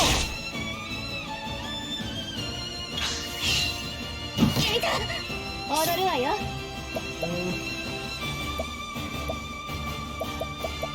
Oh damn, is she gone?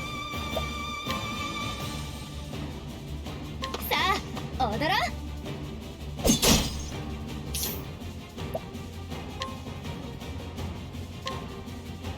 巻き割りなら任せろ。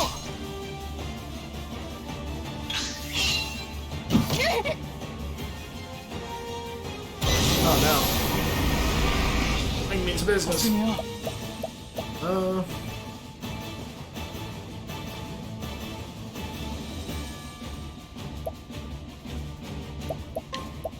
Questions: how much?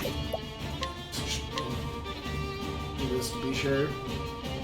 Definitely in the danger zone. しっかりな。元気出たよ。さ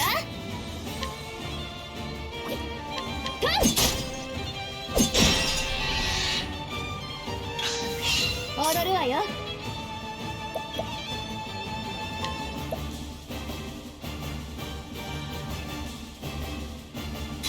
クライマックスよ。 Yeah. It says powerful, but I don't know.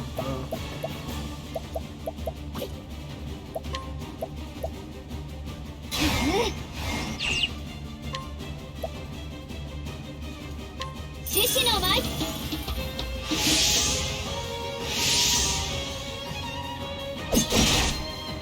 俺お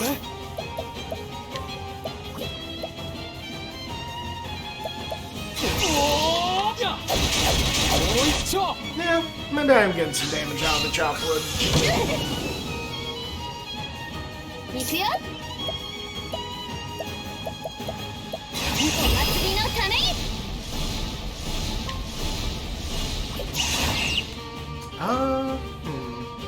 Let's try something like this.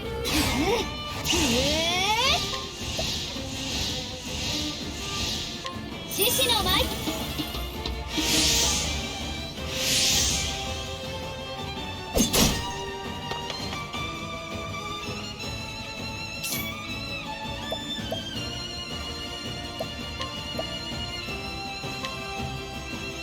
これで大丈夫だ。 Not very much. Oh well, we'll take it.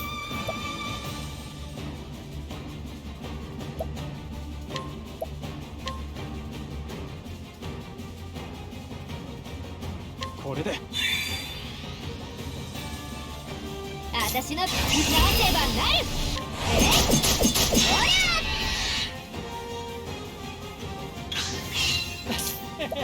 さすが I だ mean, ね。 this is the thing we were friggin' eating when we first came into town.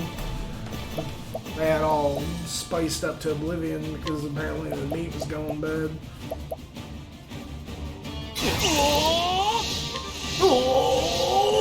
巻き割りなら任せろ。踊るわよ。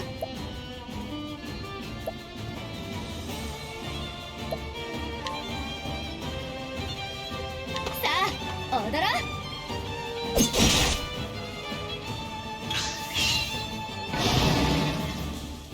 お腹が空いて気が立ってるのね。でもご This is めんなさ starving い。 Marvin. どうしてもここを通すわけにはいかないの。後で木の実をあげるからちょっとだけおとなしくしてて。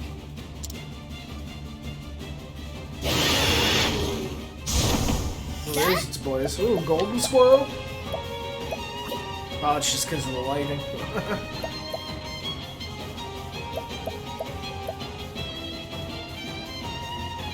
I almost feel like just need to ignore the dang squirrels.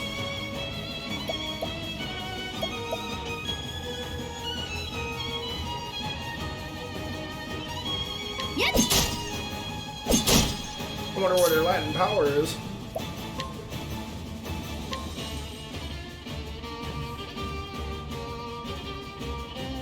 巻き割りなら任せろ。俺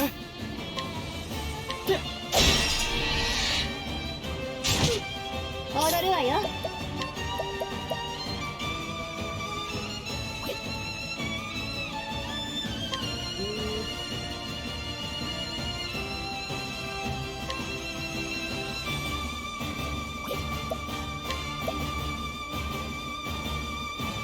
ごめんね。じゃあ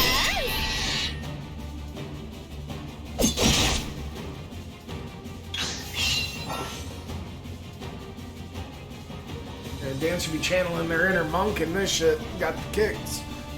Extend the reach of a single target skill to Oh, and you can use that for the Dan, you know, single target against foes or allies. That's a good one. That's a real good one. Fuck. Alright. みんな一緒に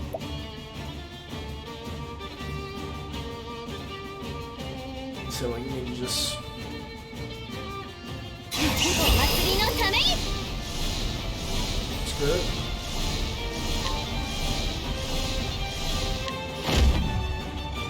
ごめんねごめんね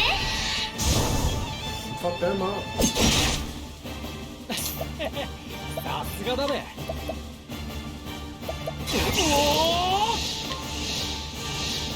巻き割りなら任せろ。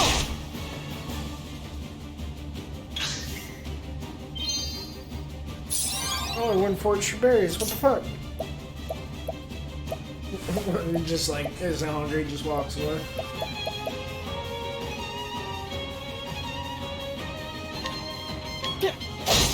踊るわよ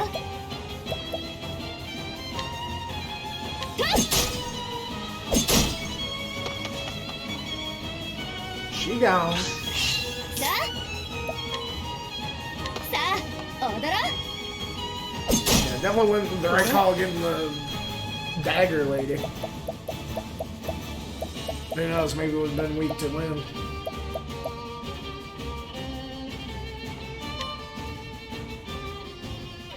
じゃあ 私の番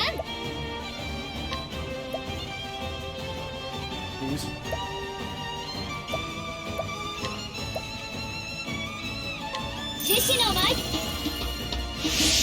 I'm picking away at him.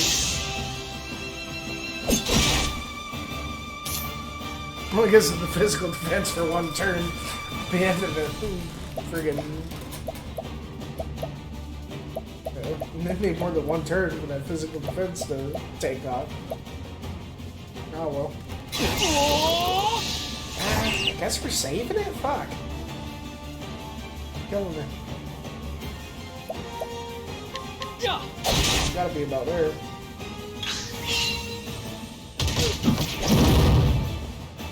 踊るわよクライマックスよ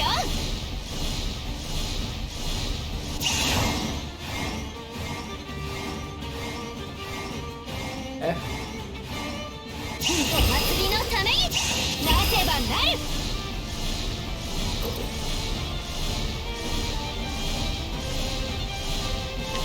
フィニッシュ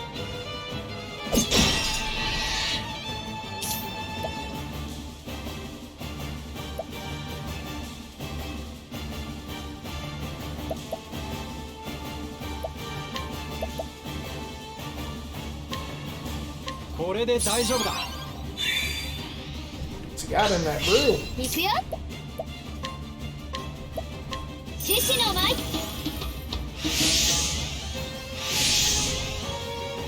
Don't it? 俺看板かけるべ。巻き割りなら任せろ。 There he is. 酒場店主なめんなよ。 What chopper?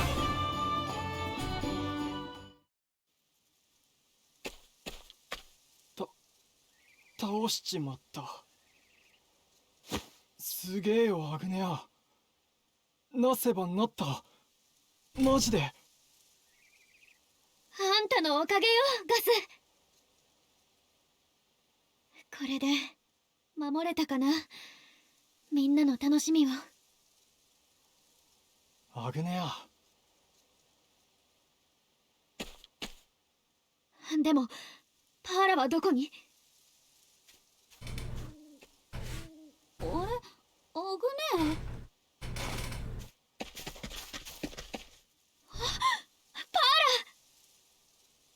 どうしたんだべすんごい音がしたけどうわ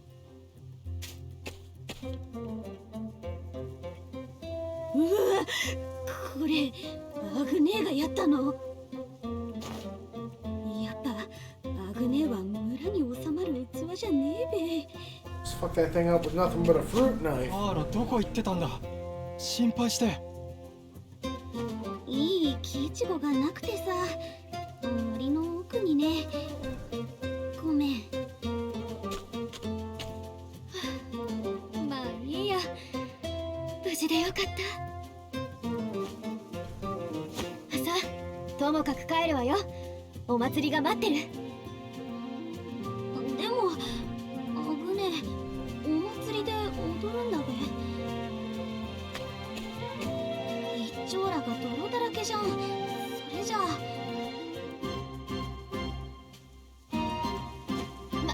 まあしゃあないっしょ。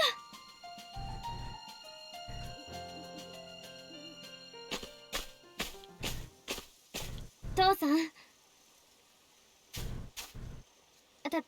ただいま。ボロボロでねえか。うん、いろいろあってね。I have to make a new dress. でも私これでも踊るよ。みんな待ってるから。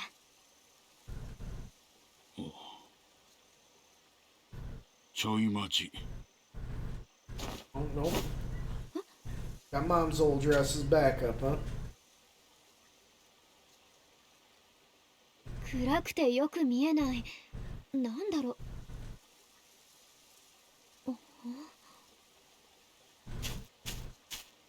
父さん、なんか渡したいみたいだけど。ほら、ああいう人だから素直じゃないからさ。危ねえから言った方がいいんでない。そっか。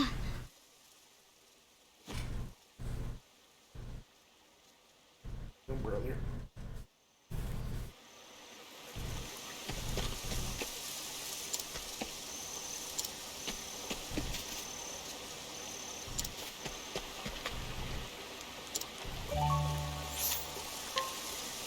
That's Mama's dress.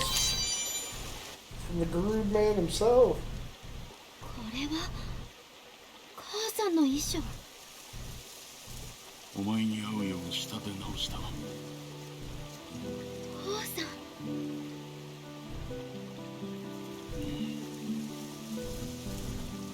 その服、きっとみんなのためにボロボロになったんだね。母さんそっくりだ。母さん。うん、そうだよ。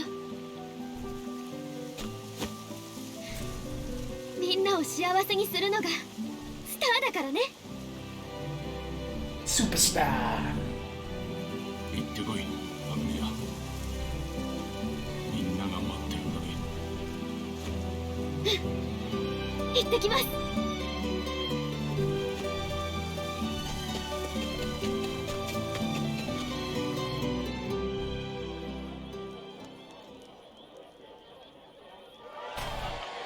アグネア、待ってたぞ。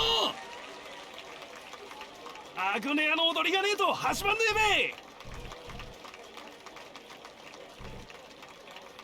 ありがとう。みんなのために踊るわ。心を込めて。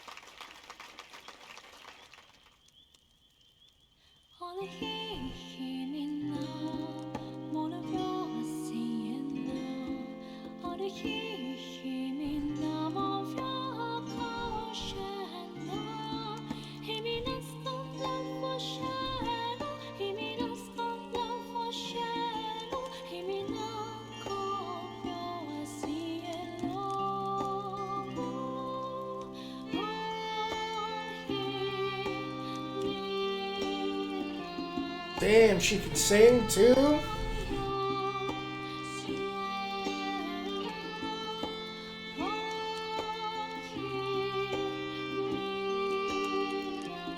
Yeah, it's weird to think of like the butterfly effect shit that would be happening, like how much different like Octopath's tone and presentation would be if like FF6 never had that like theater scene or whatever.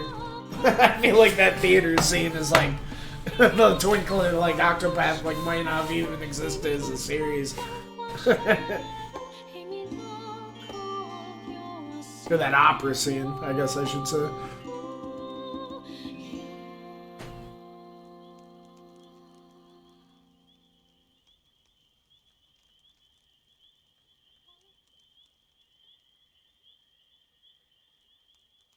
The festival continued until sunrise.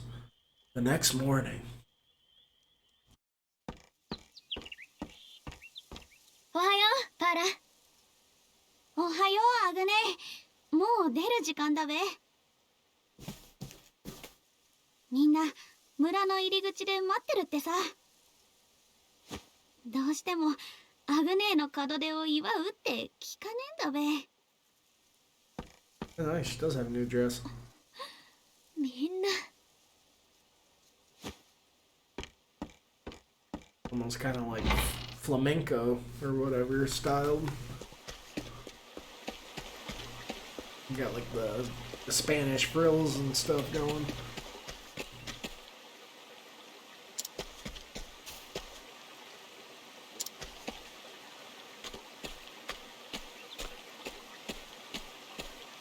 たまったお金で旅の支度も整えられたし。じゃ行くね。アグネア、行っちまうのかよ。寂しくなんかねえべ。そうだべみんな。おお、アグニャにゃ肌いっぱい笑顔にしてもらった。笑って送り出してやるべさ。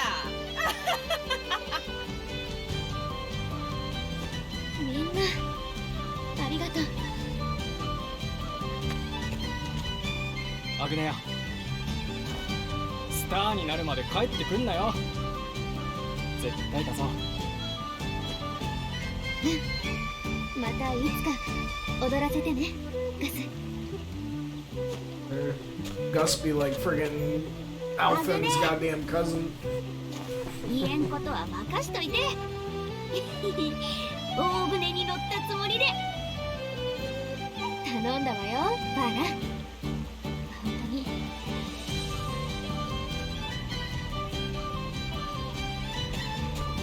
父さん。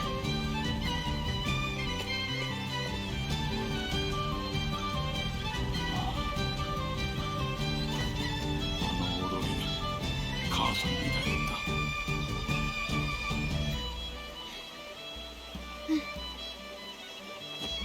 あれは母さんの歌だったけど、いつか私の歌を作るの。それで世界中のみんなを幸せにするんだ。 God, that water looks so nice. That like reflection of the bridge, like barely glistening off it. 父さんもね。じゃあ行ってきます。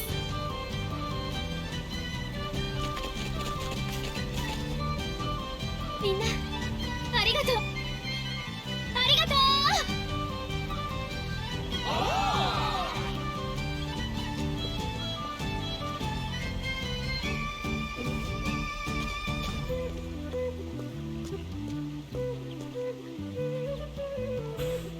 So Agni leaves her hometown behind. With sparkling eyes and a heart full of hope, she embarks on a journey to make her dream come true.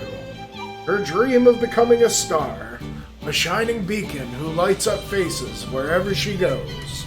But there's no telling where the road will lead her. Be the Dancer, Chapter 1. The end. 踊りなら得意だし、きっと力になるね。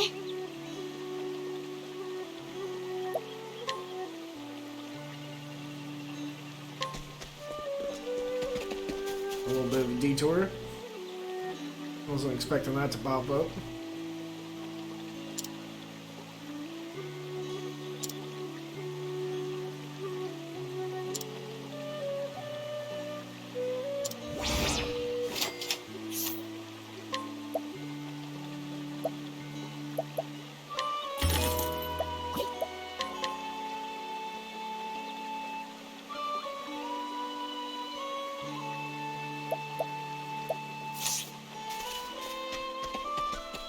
Yeah, geez, I know I was like in the middle of doing something. With the combined quest.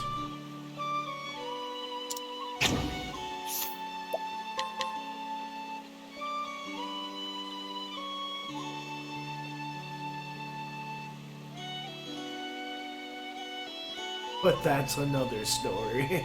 Jeez. Who hurt this lady?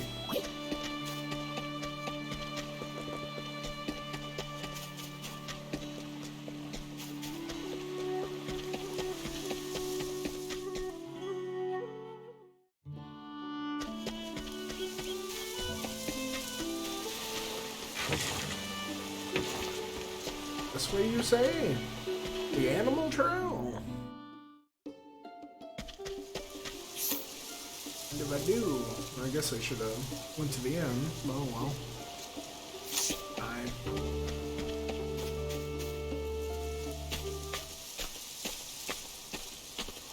Oh, shishikaba no mi da. Shishikaba fruit. それ美味しいの？そりゃもうトト母じゃ獣たちと取り合いになるよ。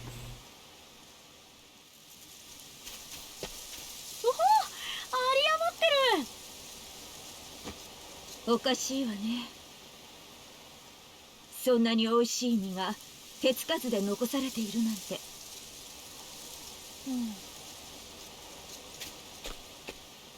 そういや森がやけに静かだ。アカラも警戒してる。Oh shit. お、なんか来る。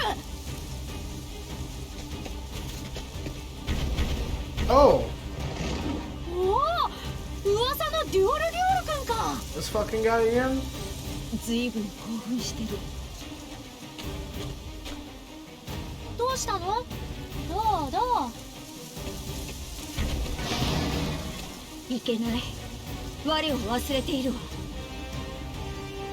デュオル君、ごめん。ちょっと痛いぞ。商談と行こう I か。 was thinking it'd be kind of cool if かかってきな。 got to fight him with, you know, just the two of them. I wouldn't even catch this thing. It'd be kind of cool too. Doo-doo. しっかり働いてもらうぜ。 Oh, the blind. My man. That eye got こちらの there. 番だな。 Ah, did we just come in hot with the squad?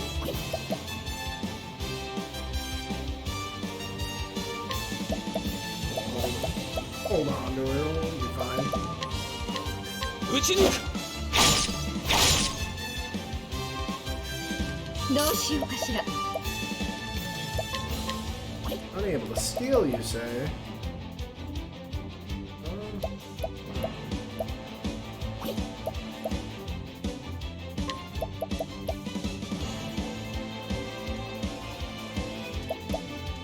Get an armor corrosive next time, I guess. Let's maybe get the poison going? 突撃だ。来た来た。 Sorry, it's so much easier to apply poison in this one, too. It's just the poison axe, but goddamn. Ah, I can't tame it? Bummer. I'm kind of bummed out I couldn't get that moth either.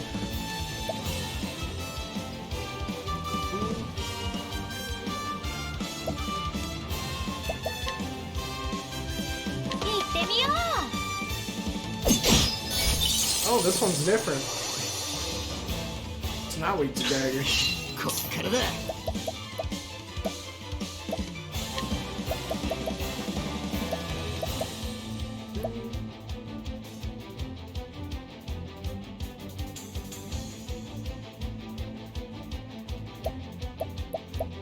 See, and I kind of want to see what else. I think it's maybe weak to fire.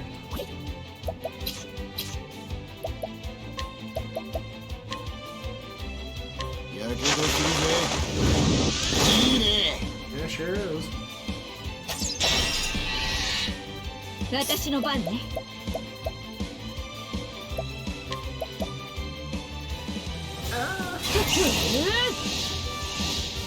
Screw it.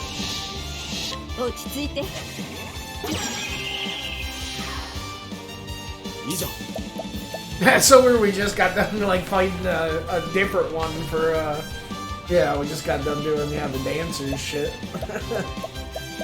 Like, oh, this fucking guy again? Things fucking pissed off left and right of the village.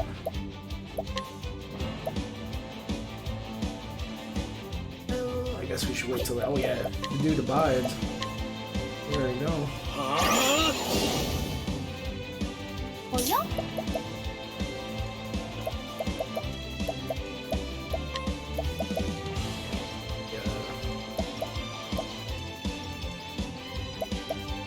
Even blow action, or try this. Yeah, this combined with the dancing shit could. Oh, we don't have the dancer with us anymore though.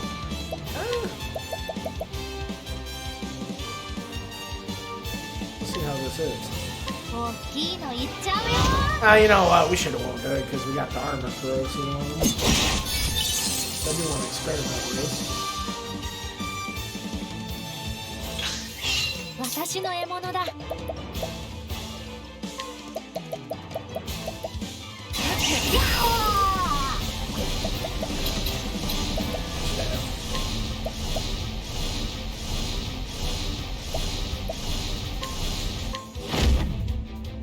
火炎よ、焼き尽くせ。 Yeah, I just noticed all the scholar shit's all 2 hits too. That's sick. ここからだ。 I thought they, got rid of the 2 hits and kept the 1 hits, but that's cool. They got rid of the 1 hits. That's sick.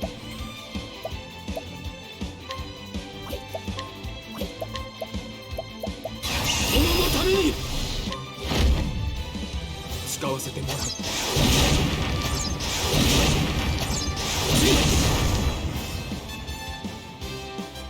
政治はいい。剣が錆びにする。 Friggin' squall arrows is so meaty. Friggin' coming in like meteor. ねえ、この子なんて言ってるの？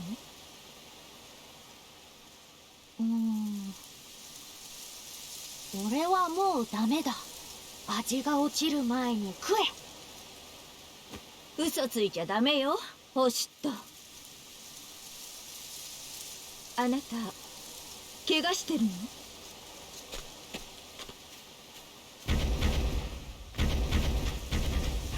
待って、逃げないで。行っちゃった。忙しいやつだな。追いかけましょう。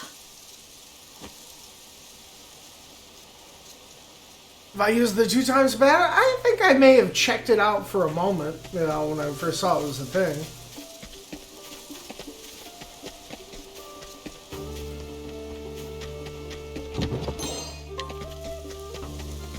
That's cool, nice addition.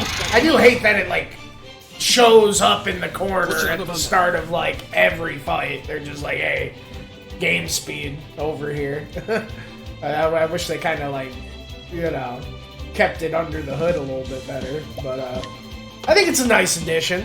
I definitely remember using it, a guy who knows, I can see myself using it later in the game when I'm past the honeymoon phase a little bit. I definitely like that it was a thing in the Bravely Default games, so it's a nice thing to see them carry over from those.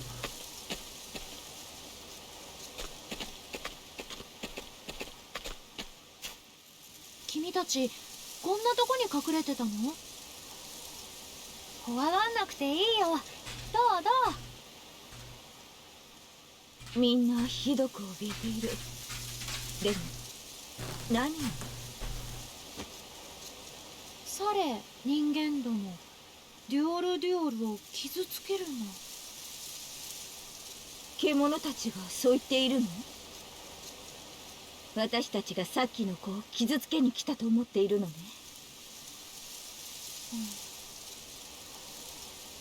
行こう、キャスティ。 But it is one of those things I'm kind of wary of using, even though I think it's a great addition and great quality of life. This is one of those things, once you start using it, then it makes the regular speed feel fucking slow. And honestly, I'm not bad at a play where it still feels nice and snappy to me.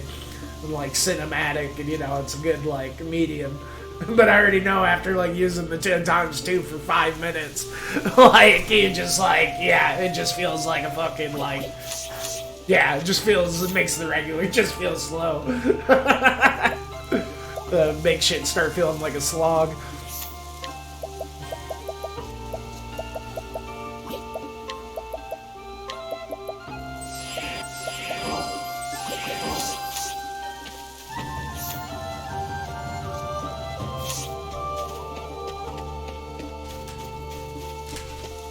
I love all the little deers and shit in the background.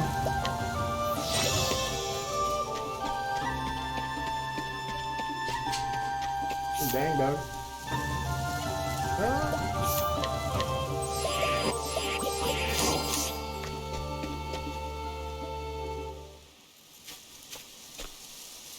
大丈夫。落ち着いて。これ以上傷つけたくないの。さあ、怖くないわよ。うちのおふくろは優しいぞ。怒らせると怖いけど。おしっと。ごめんなさい。私はただあなたの傷を手当てしたいだけ。傷が悪化するわ。警戒を解いてちょうだい。Baker, yeah, this thing looks like it's already steaming, it's already cooking.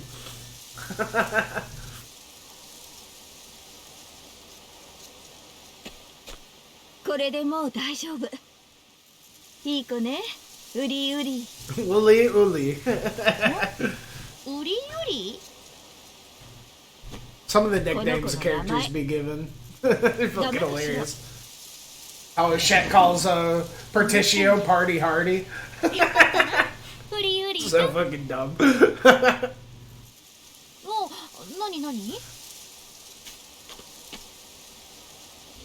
脅かして悪かった。森の獣たちが怯えてたのは見たことない黒き魔物がいたからだ。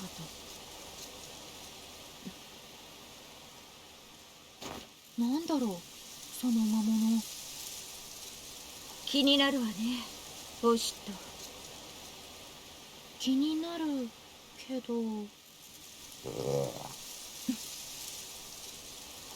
まずはご飯にしましょうか。うん、おふくろ。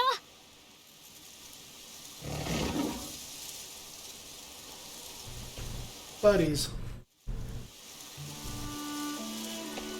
That's nice. Yeah, I like the little duo quest. It's cute.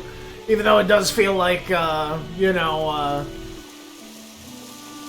it's almost just like, you know, emergent game design. Like, the only reason it's like the duo shit's even in there is because, like, so many people, like, complained about, like, you know, the stories not being, like, the characters' stories not being, like, hard connected, even though that's, like, kind of what Octopath's about. Is like the 8 singular stories. But it's still pretty cool. Still trim away at the champions to make it super easy to level up with items, so difficulty is strange. I'm sure it'll hit the ceiling at some point, though. Yeah, no, honestly, I'm kind of jealous you're checking it out. Like I said, I really enjoyed my, you know... I only had like a small handful of sessions or whatever with it, but I thought it was pretty cool. Obviously, yeah, you know, I don't know if it's as cool as, like, Octopath or the Traveler 1 or Octopath Traveler 2. But, you know, it definitely seemed kind of, like, cool and neat, so, especially for a phone game, I don't know. But just for the presentation, and, you know, I love how all the different characters, you know, they just went all out with, like, the character portraits, and I remember liking the one little, how they had, like, the like, octuplets, you know, like, the 8, like, different... like, that family of 8 that, like, all have the different jobs, you know, all the kids. And I thought it was really cool, the whole, like, just for a team building aspect, like, being able to basically have 8 dudes, and then, like, fucking, you know, being able to like flip-flop them, and then like I honestly don't even remember how like deep the battling got, but like I remember it being surprisingly like in depth. You know, like it had all the goodies. You know, I think there was like more than like there was like a couple different like options each character could do. Like it was kind of nuts. I think we're heading this way, doing Casty's Chapter 2.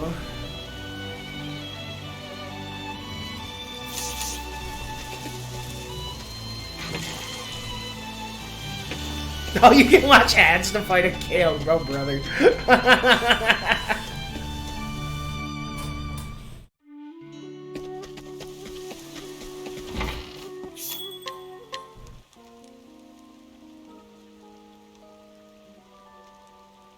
It just seemed cool, like, what, I think I saw somewhere, like, they introduced, like, Bravely Default characters in it, like, you know, I mean, just for, like, the fan service and, like, the extra story. I don't even know where it, like, takes a place in, like, the... I want to say it was in, like, the same world as Octopath 1, you know, if I remember right.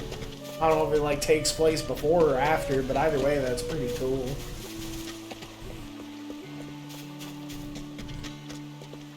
Then I remember, like, what, the shit being kind of different, like, how, like, the path action, it was almost like, you know, in the whole game, it was almost like 3 different, had, like, what was it, like, the power and the wealth, and, like, God, I don't know, it was, like, wisdom, or, like, was it fame? I actually think it was fame. It was, like, power, wealth, and fame, or something.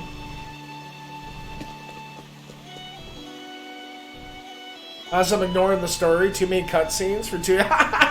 Well, I mean, Jesus, I don't know. I feel like that'd be like more than half the point of doing it myself. I don't know. I can't get enough of the whole like Octopath like storytelling presentation. Yeah, I just love the style of it. It almost feels like a stage play, you know.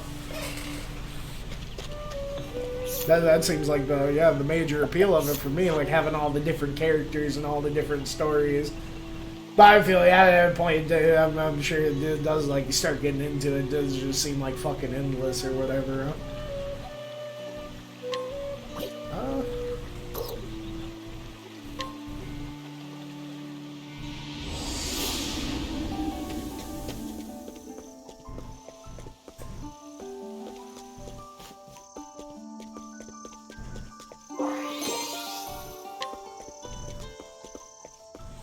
On the console, but there's like 100. I mean, I don't know. Like I said, I feel like that. I don't know. It kind of seems like the appeal to me. I don't know.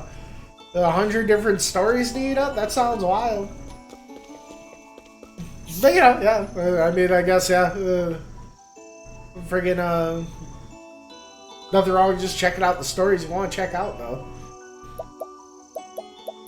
Yeah, I feel like that's like kind of my major problem with like these games is just like, you know, I just kind of ruin the pacing of it because, you know, I'm just the type of person, I just, like, need to, like, inquire and, like, get every single little NPCs back, you know. It's, like, one of my favorite parts about these games. It totally just reminds me of, like, pressing up on the D-pad with Goombario and Paper Mario, you know. I just can't get enough of that shit. But yeah, I feel like the pacing of these games would be like so much less wonky if I just like, you know, didn't get distracted with all the little things.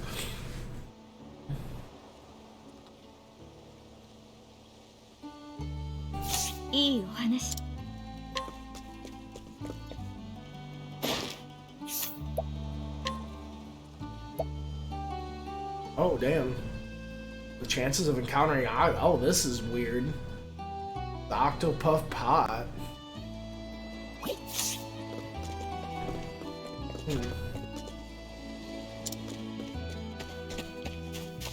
think we're headed this way.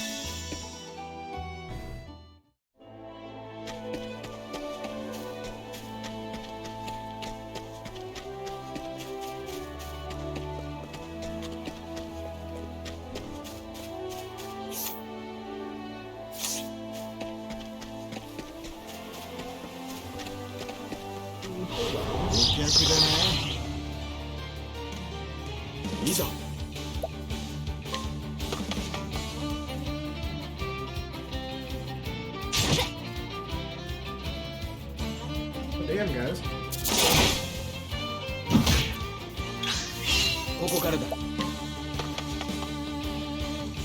Oh, you're saying it doesn't stack with it? That's exactly what I was thinking was like the point of it. You like stack it with that, yeah. The rare monster skill would be like totally something you fucking like power level late game with, you know? But, yeah, I think now that I think about it though, it does say equipping multiple characters with the skill will have no effect. I don't know, yeah, maybe because the game, like, in a programming sense, sees it as, like, the same kind of skill. And then, like, programmed it for that skill not to stack. Kind of thing. Because you think it would.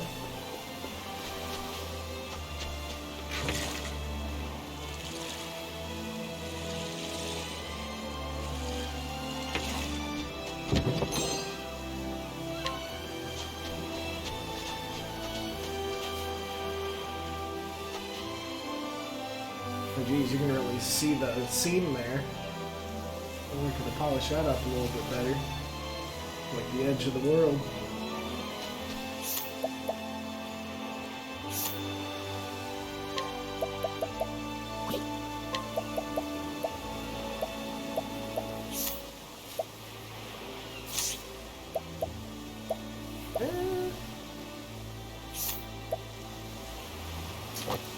Take it.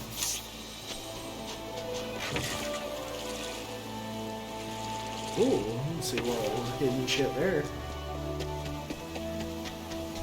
Smell me a little secrets on this. こちらの番だ。 But it's one thing, yeah, it seems like this game, another thing this game did a better job of than the first one is like, you know, doing a little bit better with like the description information. Going out of its way to like say if like stuff doesn't stack and stuff. Like I said, I feel like the descriptions for skills be feeling more like, you know, oh geez, Cavern in the Moon and Sun. Be feeling more like, you know, card game effect descriptions.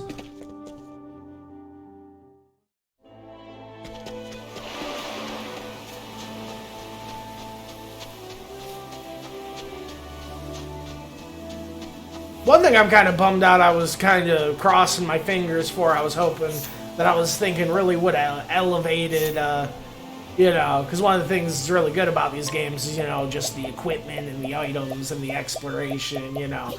But, one thing I was recently playing through, you know, the first one, I was kind of hoping they'd, like, have in this one was, just some solid item descriptions, you know. Definitely a sucker for some, especially for, like, the weapons and stuff, you know. It's definitely such an easy way to make, like, an epic, you know, mystical kind of late game weapon, you know, just feel that much more flavorful or whatever, you know.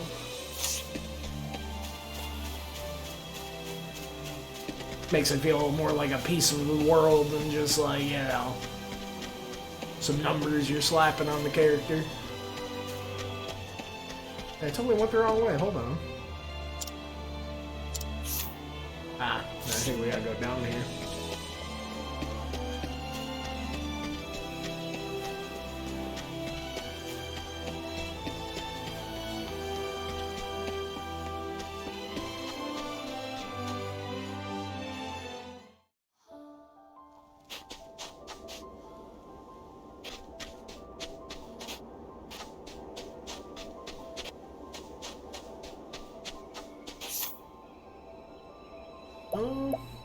Oh yeah, this shit seemed interesting. Like, you can only go in there with like one character or something.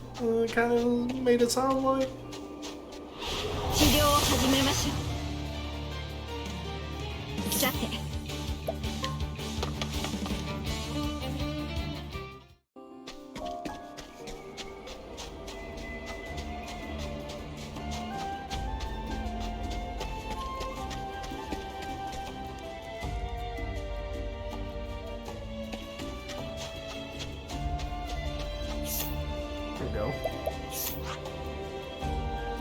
The scent of commerce.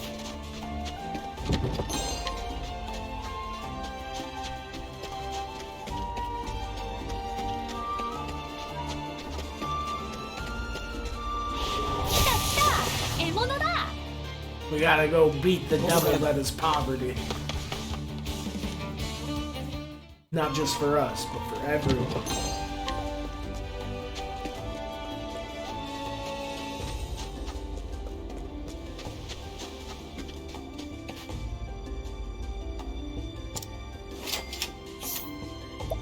Ooh, he's got an elemental robe.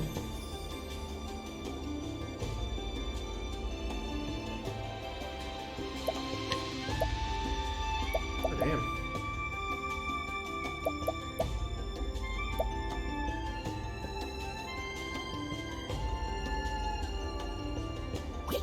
I'm pretty sure I want that. Doesn't give magic or whatever in this one.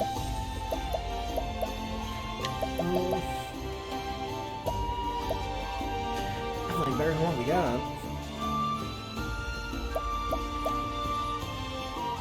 So I guess we'll just hold to save our money.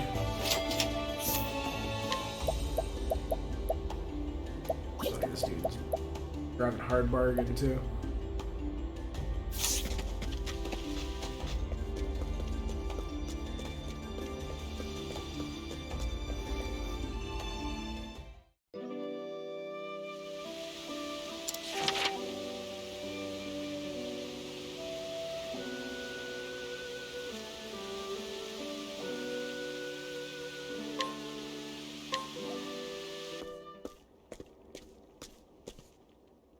サイの町。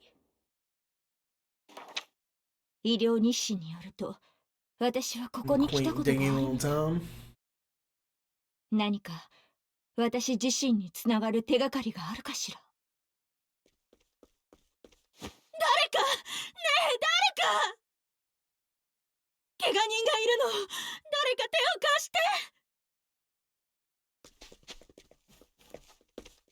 て。怪我人ですって。くそ、またか。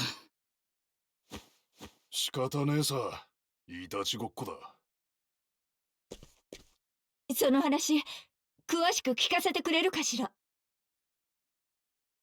お隣の兵どもと小競り合いになってんのさ。ここは移民街で食いぶちなくてな。マシな暮らしをしたいなら隣に稼ぎに行くしかねえ。だがここ数年お隣の脇が硬くなってな。それで兵隊さんと揉めて怪我をしたのね。そういうことだ。ってあんた誰だ？移民には見えねえが。私は旅の薬師です。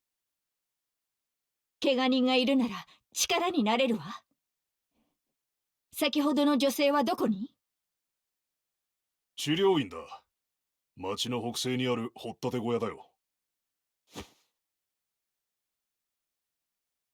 ありがとう。行ってみるわ。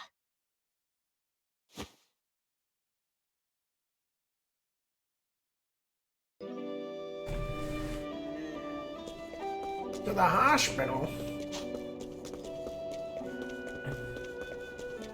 Something I do think, God, what time is it? And I do believe my wife said she was going to be waking up from her nap soon, so I should probably call it here. She wakes up halfway in the thick of this chapter or what have you. Who knows, maybe she won't get up, which I'm half expecting. Maybe I'll fucking swing back, I don't know. One thing, we got this chapter 2, and then what? Yeah, it's so weird how there's like multiple chapter 2s, I don't know.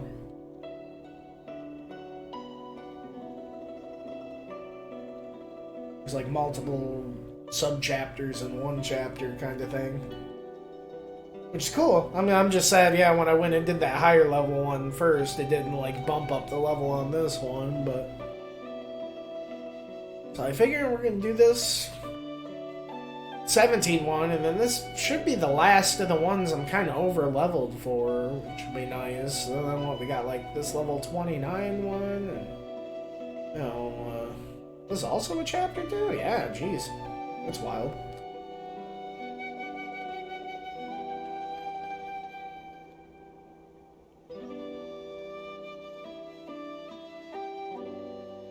almost thinks it here, like maybe they'll like do like might be more like a 3-chapter like acts in this one, like an act of 3.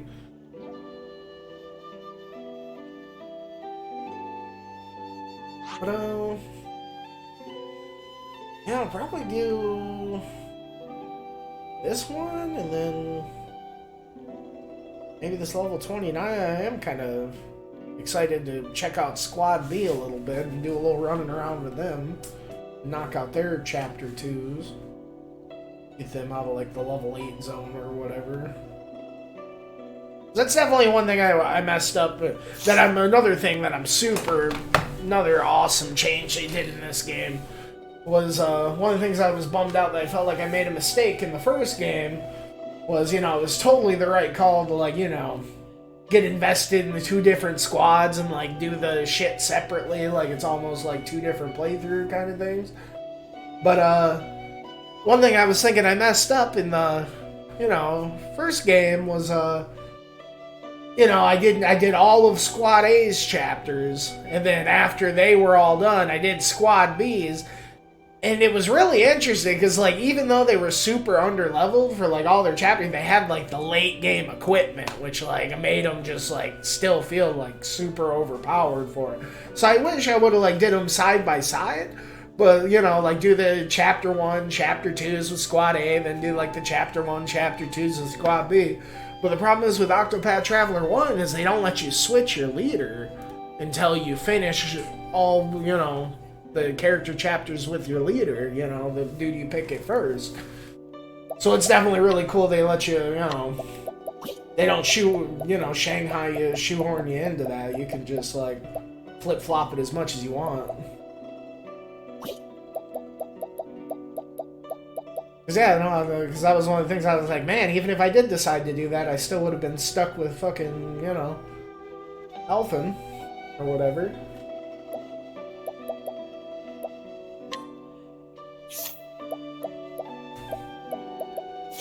It would be nice to maybe find a guild besides the Scholar, because honestly, I really wanted this to just be more physical squad, but I figured I'd throw the Scholar on O'Shed, it'd be better than nothing. But yeah, no, definitely after the Inventor, too. I'm really excited to see the new jobs they add. I'm kind of almost hoping they get rid of, like, Sorcerer and Rune Fencer. Like, I don't know, I thought they were really good and solid everything, but I don't know. Rune Fencer Rune Lord felt way too strong compared to the other ones. Once you got all, like, the synergies going for it and stuff, like, I don't know.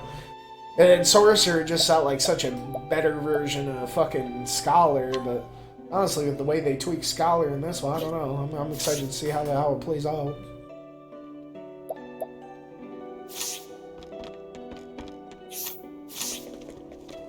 But, jeez. Where's it at? Actually, I think I already did say it, but...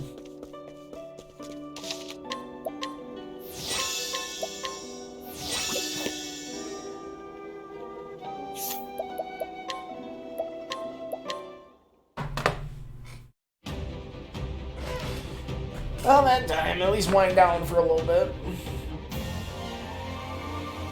Sunday, definitely. Just knock this out a little smaller, you know, couple hours sessions anyway. It feels like the game is definitely a lot more designed for that.